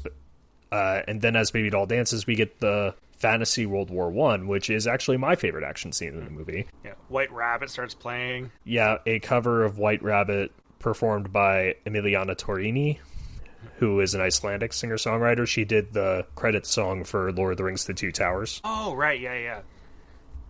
And so, like, it's like a World War I environment with all these zombie Germans. A lot of blimps. It's like all kinds of trenches. It's like no man's land. It looks like cameo of Snyder's son as one of the American soldiers in the trench. Yeah, and Scott Glenn in this fantasy is their commanding officer, telling them like the mission is to take a German map. All the girls are now like in like their all their get up and stuff. They look great. Jamie Chung has a mecha. Yeah, she has a mech. And Scott Glenn's like, oh, don't feel bad about killing these Germans. They're already dead. And like, you should be okay with killing Germans no matter what. Yeah, that was one of the things Snyder changed on set when he got the edict to make it PG-13. Like, he had the samurai bleed light instead of blood. Mm-hmm. And turning them into zombies kind of reduced the amount of blood that they needed for the carnage in that scene. Yeah. But it's also very funny because, just like something I remembered, both cuts of the movie were given a 12 rating in the UK. Yeah. Yeah, like, it's funny how, like, some things are just, like, some countries are more prudish than others. Yeah, they had no Muslims or trans people in it, so yeah, 12-year-olds could watch it in the UK. Yeah. And, yeah, so, like, they're all shooting all these Germans and dodging gunfire and killing with swords and stuff. The Jamie Chung has, like, a rock as, like, a jetpack and, like, shoots some aircraft down. There are blimps. Shoots, and all the blimps are down, too. And, like, there's an extended scene that's of Vanessa Hudgens just mowing down a shit ton of Germans. She looks completely dead-eyed and bored. I can see why they cut it, because, like, it's just, like, she does not look good in it at all. She just looks like she's, like, in a different scene entirely. I mean, when you're shooting so much alone on green screen, relying on direction, not every actor is built for that. Yeah, and I think she works better with human beings rather than nothing. Yeah, so there's a Baby Doll gets in a bunker, fights a German, like a burnt up face for the map. He escapes into a blimp. Baby Doll, like, has a machine gun, blows up the blimp. The White Rabbit starts playing again with more of the score, more cinematic. She, as the guy who has the map, like, falls back down. She blocks all his bullets with her sword, which is pretty badass. He takes the map from him, but, like, hangs it by her sword, like whatever. Yeah, launches the sword in the air as the mecha lands down, and all the girls are just firing guns outside while standing in it. Yeah. I think the action gets a bit tedious, which is the problem for me, because, like, all these Germans look the exact same. They're killing them in the exact same manner. And then when you get to the next orc sequence, like... so it works. They get a copy of the map. Blue goes back to his office, and he notices that the map is, like, a centimeter off from where the thumbtacks were put back in the wrong place. Mm-hmm. The way there's, like, footage of Oscar Isaac talking about how the set design informed his acting, and he said that when he got to the sequence where he was coming back from the dance and noticing something was up in his office, he said that he decided to play it as if the character had OCD, and that he notices when things are off in his space. It also makes the plot make sense if he's able to pick up on that. Oh well, it happens. Yeah. So then, to get fire, they decide to steal a lighter from a character called the Mayor, who just looks like Oswald Cobblepot. Yeah, who has a lighter and is always smoking thick cigars. And apparently the production designer just bought that lighter at a shop in Chinatown in Vancouver. It looks like it fits the world. Yeah. And maybe the most character Amber has in the script is her line about how she hates how she's the mayor's favorite girl, but she hates it because she can't get the smell of cigar out of her hair. Yeah. Which, to be fair, if I had that problem, I would probably start murdering people. So yeah. So the mayor's all in his chair and ready to watch the baby doll performance. So introduced to a mashup of Queen's I Want It All and And We Will Rock You with a rap verse by a guy who doesn't have a Wikipedia page. Yeah. It's not very great. So this baby doll dance number, she starts swaying boringly, and then we get to the invading a castle to steal the throat of a baby dragon. Mm-hmm. The dragon designs are pretty dope. They look pretty good. The orc design, so the castle is filled with orcs. It's surrounded by lava. Some knights are invading the castle. The knights were apparently a very specific reference to John Borman's Excalibur, which John Borman is a favorite director of Snyder's. Excalibur is apparently his favorite movie ever made, and that makes sense. I have not seen Excalibur. I've heard that I'd love it. I've heard that I'd love it. Mm-hmm. And this was a sequence that got extended in the extended cut, and this was maybe the one where I found the action the most tedious, but at the same time, everything looks so cool, and there's dragons. I like dragons. It also, it resembles, I think, an Xbox 360, PlayStation 3, game. You can be kind of nostalgic for this era. It was kind of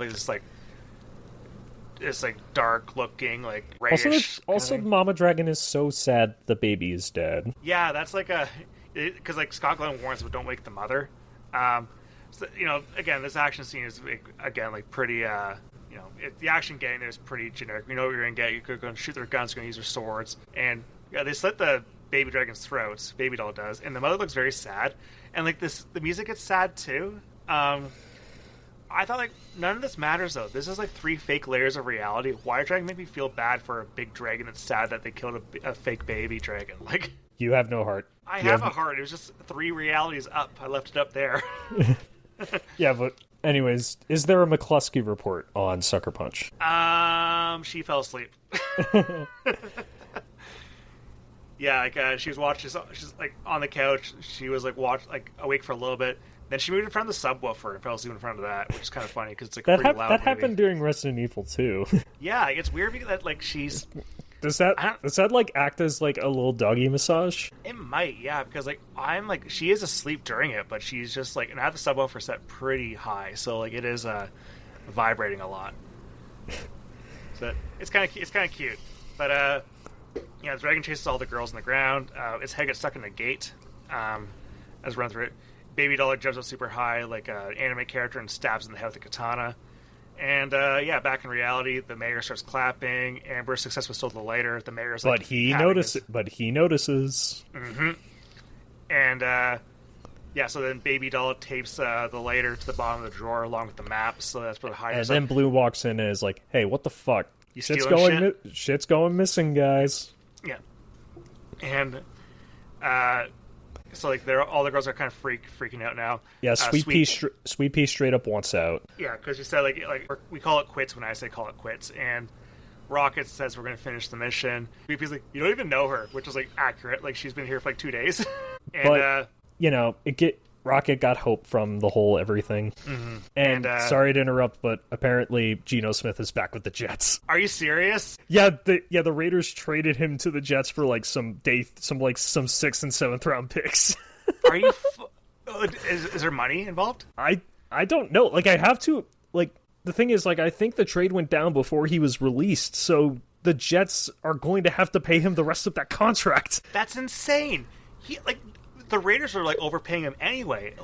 And the Jets, he can't play well with the Jets. We already know that. He has to go to the Jets have a piece on the O-line with Armand Membu, who is genuinely looking like a great young tackle, but I'm not sure how Olu Fashanu is developing, but Elijah Vera Tucker left for the Patriots, and the rest of their O-line has struggled all of last year. So, oh man. That's awful for Geno. Oh my god. I'd be pissed if I was him getting traded to them of all teams. I mean, I was wondering where he was going to end up. Yeah, but there's better options. I mean, where else would he have gone? Miami, Arizona. Well, I guess that the Cardinals picked up Gardner Minshew. So the Cardinals are going with a double former Colt backup QB room with him and Brissett. Yeah, honestly, I think that Geno would have been okay in Arizona, but New York Jets? Oh my God, that's horrible. Also, it seems like no details of the contract out, but Daniel Jones has officially re-signed. Well, that's good. I imagine I don't know, man. Like, he's coming off a pretty bad injury. He even before the injury last year, he was kind of like showing signs, but that may have also been when he was trying to play through a fracture in the leg. That's the thing too, yeah. Because does he recover from this? Does this blow up in our faces? Because we don't have a first-round pick this year, but at least we get a full season of Sauce Gardner. It's next year where we won't have a first-round pick, and Biden and Ballard and Steichen may be gone, where the issue really sort of steps into play. Is Anthony Richardson still on the roster? He requested a trade a few months ago, and they allowed him to look for one, but a trade hasn't happened yet. I imagine if it does happen, he's going to go to either the Vikings or the Rams. Vikings makes sense if he wants to actually start, but and also there's a more proper path to development because Kevin O'Connell wanted to draft Richardson in 2023. He tried to trade up to number 3 to draft Richardson, and the Rams are maybe the only other good like real QB development spot that actually could do it because it's them Stafford's and the Niners. Retire eventually. Yeah, because it's basically the Vikings, the Rams, and the Niners. And the Niners, they have Brock Purdy, and they want to keep Mac Jones around. So I don't see that as a realistic Richardson landing spot. Because outside of that, like the Dolphins sign Malik Willis. I don't know where Zach Wilson is going to end up. I guess maybe he could be a backup in Tampa Bay or something, but I don't see Tampa Bay as a real like development spot for a QB. Is Aaron Rodgers, has he said he's going to be a Steeler or not? He has not made a decision on that yet, apparently. Because even that would be a better fit for, like, I don't know, I guess, like, Geno's expensive, so you can even get Geno there, too. Like, it's like, God, but he became good when quarterbacks become good when they leave the Jets. It's not and like even then, Geno had to spend some time, like, in the backup trenches. He was a backup for the Giants. He was a backup for the Chargers. He was a backup for the Seahawks that then became the starter for the Seahawks. Yeah. Oh, man, that's awful for him. Anyways, thank you for listening to the Football Detour. Now back to Zack Snyder's Sucker Punch. Yeah. Anyways, after the Big Blue confrontation where he's yelling at everybody, Vanessa Hudgens goes to like steal some music to use to distract the cook long enough to steal his knife. But she kind of has a breakdown. She's having trouble handling the stress. And then Carla Gugino and Oscar Isaac walk into the room, and she spills. The girls do their thing anyways, minus Blondie, minus the music. They just play some random song on the radio, but the radio has a frayed cord, and there's spilled water going towards it. And this whole scene where they are on a train trying to stop a bomb is set to a cover of the Beatles' Tomorrow Never Knows, which is an all-timer song. But the cover performed by Alison Mosshart of The Dead Weather and Carla Azar, who is the lead singer of a band called Autolux that I'm not familiar with. And this is like another like piss yellow filter world. Does not look very good. Yeah, but once everything gets in the train, they're fighting robots, and it's like a crazy one take. Yeah, it's a one take, but clearly it's a fake one take. But like, I found the action I felt pretty tedious because it's just more characters I don't care about fighting people with swords and bullets and killing. It's also maybe the sweatiest setup with like a bomb codenamed kitchen knife. Yeah, yeah, and so like, they gotta like extract this bomb before it blows up the city. So like they board the train. There's a bunch of robots, and it's like so the wire starts short circuiting in real life, or this reality, this level of reality. And the chef smacks Sweet Pea and takes a knife and stabs Rocket. And with Rocket like jumping on to save save Sweet Pea from being stabbed, and that's shown in the fantasy world as Rocket sacrificing herself to try and stop the bomb. And ultimately it fails. Blue gets mad at the chef for murder, but he also gets mad at the girls for not doing what he said. And then as they're getting ready for Baby Doll's first dance that night, he freaks out. He has a big monologue, and he shoots Amber, and he shoots Blondie, with Amber being shot because she stole from one of the top clients, and Blondie being shot because we hate snitches. Yeah. Yeah, it's just like, okay, sure. Like, I don't know. At this point in the movie, I'm so checked out, and I don't really care for them as characters that I don't really feel anything like I feel like this movie wants me to. Yeah, and Sweet Pea was thrown in, like, locked in a janitor's closet as punishment or something. Yeah. But Blue then tries to force himself on Baby Doll, which results in Baby Doll stabbing him. Mm-hmm. Like right in the torso, like, or the upper torso there. So she's able to snag the key though, and takes it to save Sweet Pea from the closet there. So it's just the two of them now. Yeah, they use the fire to light a Molotov cocktail and start like a bigger fire. They use the fire alarm to sneak out of the building, but there's still some security in front of the building. And they use all the things, and Baby Doll just realizes that the fifth thing is that she needs to sacrifice herself so Sweet Pea can get out of there. Mm-hmm. And like, you have to live for all of us now. And she says like something like, "You're the only one of us who had a chance out there." Tells her to stay off the roads, go to a bus station. And so like out like in the courtyard, Baby Doll stands for the bunch of the high rollers, and like kicks one of them in the nuts, which is pretty awesome. And Sweet Pea slips out the door. Yeah, and then she gets knocked out with a punch to the face. And in the theatrical cut, this was where the lobotomy happens. Mm-hmm. And meanwhile, in the extended cut, we get a whole new scene between her and the high roller character, who, along with the lobotomist, is played by John Hamm. Yeah. And it's a whole big scene with John Hamm where you think that the guy who is buying a girl's virginity is seen as like is a very scummy thing, which it is. But the way the scene is portrayed, the high roller is giving Baby Doll a choice in the matter, and it's Baby Doll ultimately choosing to sleep with the high roller. And then we get dialogue after the lobotomy where John Hamm is like, it's weird, it's like she wanted me to do it. Yeah, I find this, like, I don't think this scene's necessary.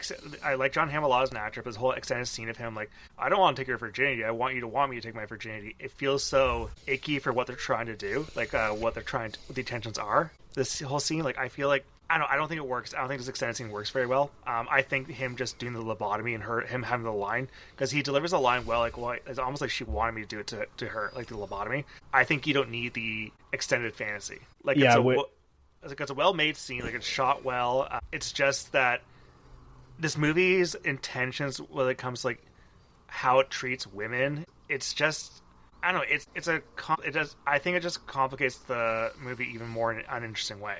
Yeah, there is a quote from Emily Browning about it, where here's what she says. "I had a very tame and mild love scene with John Hamm. I think it's great for this young girl to actually take control of her own sexuality. Well, the MPAA doesn't like that. They don't think a girl should ever be in control of her own sexuality because they're from the Stone Age. They got Zack to edit the scene and make it look less like she's into it, and Zack said he edited it down to the point where it looked like he was taking advantage of her. That's the only way he could get a PG-13 rating, and he said, I don't want to send that message, so they cut the scene." Good reason to cut it. Like, this is a real kind of like, there are two wolves inside of you and they're both right kind of deal. And I get both readings of the scene, and I understand why it's the case, but also it's like you look at the MPAA and it's like, bro, what the fuck? Mm-hmm. I wonder what the extended, like, what other things he had to remove for this director's cut. Like, I wonder what else was in there, because, like, if there were more scenes of the girls using their sexuality to kind of, like, win things, because they don't even know if the dances that they're doing, that Baby Doll's doing, are erotic or not. Yeah, they, like, there's, like, some brief descriptions of the scenes with mostly just being sort of impressed by the technical ability, while Sweet Pea is the one trying to, like, get a sense of artistic intent out of it. And then but back to where we are in the movie, Gugino walks in after the lobotomy has been performed, and she's like, I liked her. I thought she was very great. I'm sad that I wish I could have helped her more, but I didn't sign off on this. And John Hamm's like, wait a minute, yeah, you did. And shows that Blue forged her signature to allow the lobotomy to take place. And then there's another scene where, like, orderlies are dragging Baby Doll to, for Blue to, I guess, rape her. But apparently he can't bring himself to do it because he I think the line of dialogue is that he can't hurt her that way because she's basically a vegetable and won't remember any of it. And at that point, the cops burst in and arrest him. And it seems like his whole shit's about to be blown up. But, like, I don't know, what was his plan overall? Like, clearly she's going to figure out that the lobotomy, like, signature was, like, forged, like... Yeah, but I guess he had gotten away with it for a while, and this was the first time Gorski had found out. I guess so, yeah. So Sweet Pea, like, she steals clothes from a clothesline. Which is another shot that was cut from the theatrical cut, because I guess it led into the scene with the extended scene with John Hamm. Yeah. And, like, it's like a very, very, like, fake-looking, like, sunset or sunrise happening. Yeah, so much of the movie didn't use real locations, which was apparently a choice made out of not wanting to use real locations because then people would just recognize them in real life, and Snyder thought that would take them out of the movie. I don't know, buddy. Like Zack Snyder, come on. Like, people see real locations all the time. Like, I know that Metropolis and Man of Steel is like a fake place, like, despite having real buildings. Like, shot in Chicago. Yeah, he can tell how his brain works, because he's, you know, it's logical. I just don't agree with it. Like, yeah, and just like back to that for a little bit. I took an Amtrak train from where my dad lives, Quincy, Illinois, to Chicago a couple times, and one of the stations closer to the Chicago on that end of the line is where the Smallville stuff in Man of Steel was shot. So the train station has like a little museum of when production was there and stuff from the movie. That's funny. I didn't know there'd be Man of Steel museums in the world. I mean, there's a lot of small towns where a movie gets filmed. There's always like a room or two in a building that is like dedicated to, here's from when this cool thing happened here. Like, there's a small town in Idaho where Dante's Peak was shot that apparently has one of those. Nice. Dante's Peak, pretty good movie. That movie has incredibly funny deaths. Yeah.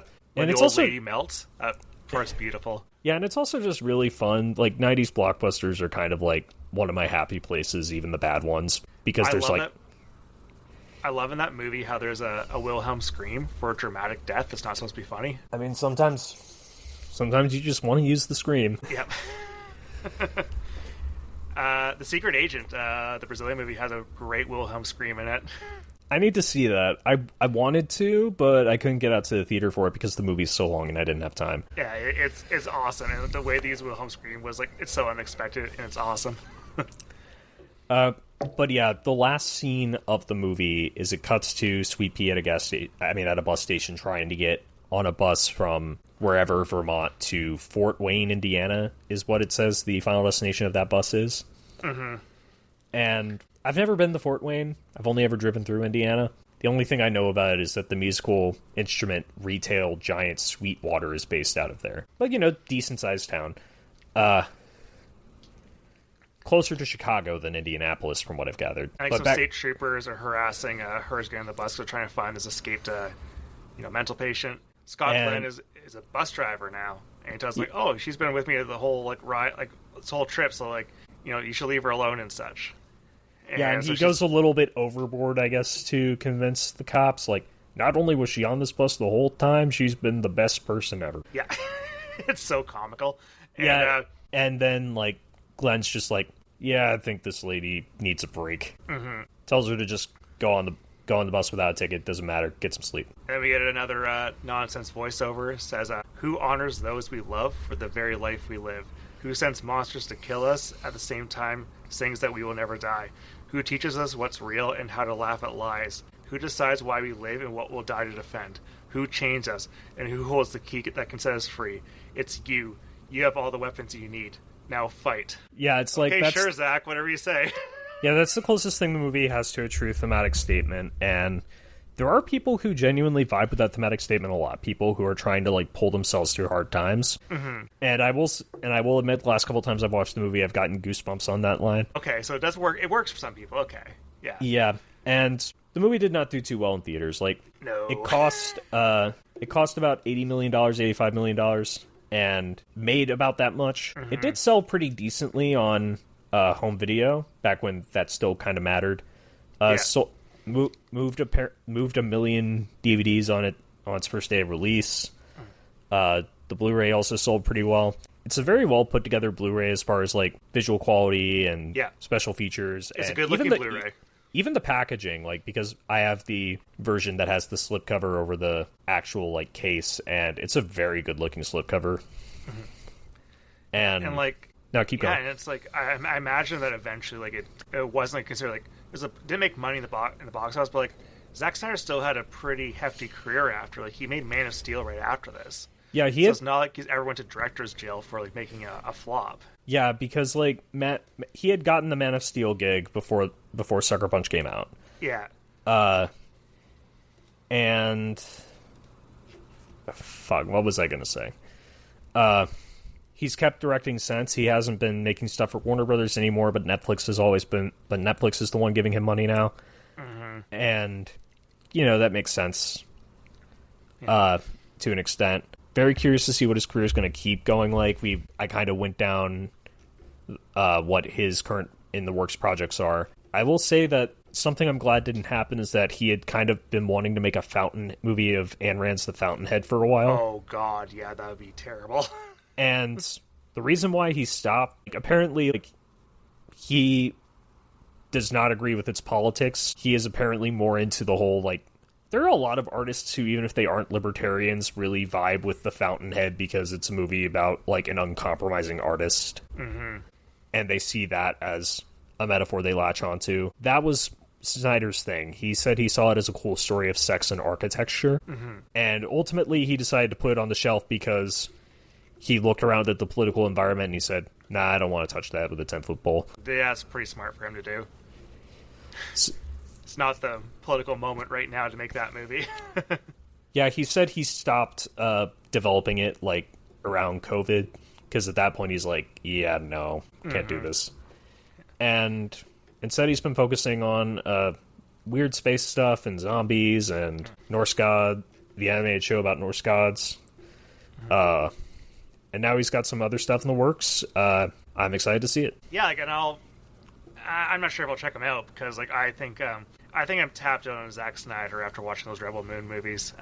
Those movies are just indulgent, boring, derivative. I like the era when he was kind of like, as much as Sucker Punch I don't like, Man of Steel I don't like at least there are movies that are clearly, he's trying something different, which I appreciate.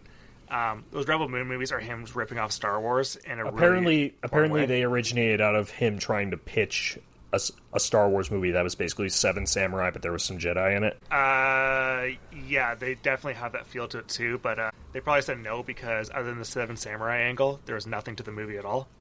I mean, apparently, like, Lucasfilm was actually interested and we're kind of halfway developing it, but then Disney bought Lucasfilm and decided to go in their own direction, which resulted in exactly one good movie. Yeah, and the problem with, like, those Rebel movies too is that there's probably about an hour of slow motion wheat being harvested. Are you trying to sell me on the movie? Because that actually sounds pretty dope.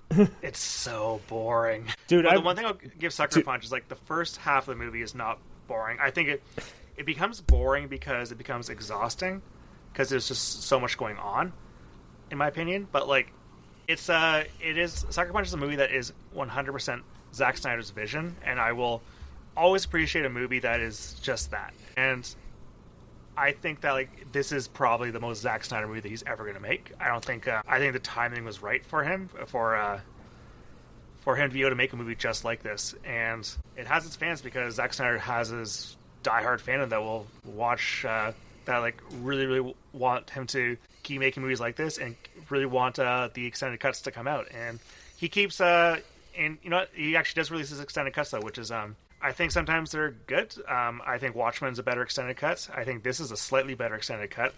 The Batman vs Superman extended cut is way worse. I actually much prefer the extended cut. Was actually what unlocked Batman vs Superman for me. All those extra, like, Middle East, like, Call of Duty-esque scenes, just like, what are we doing here? Like, just do some more Batman stuff.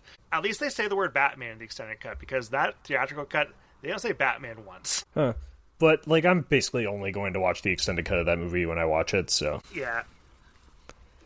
Any final thoughts on Sucker Punch? Basically, like, I feel like the reason why I vibe with Sucker Punch is partially just because of how, like, how much fun everyone was having with it, especially choreographing the action scenes and whatnot. But also, like, as much as I, like, don't think it really says anything, I honestly mostly vibe with it because what the fuck else are we is like this, you know? Mm-hmm. You can say that as a derogatory, you can say it as non-derogatory. I say it as non-derogatory, of course. But at the same time, there's nothing else that's like this out there. There's only close.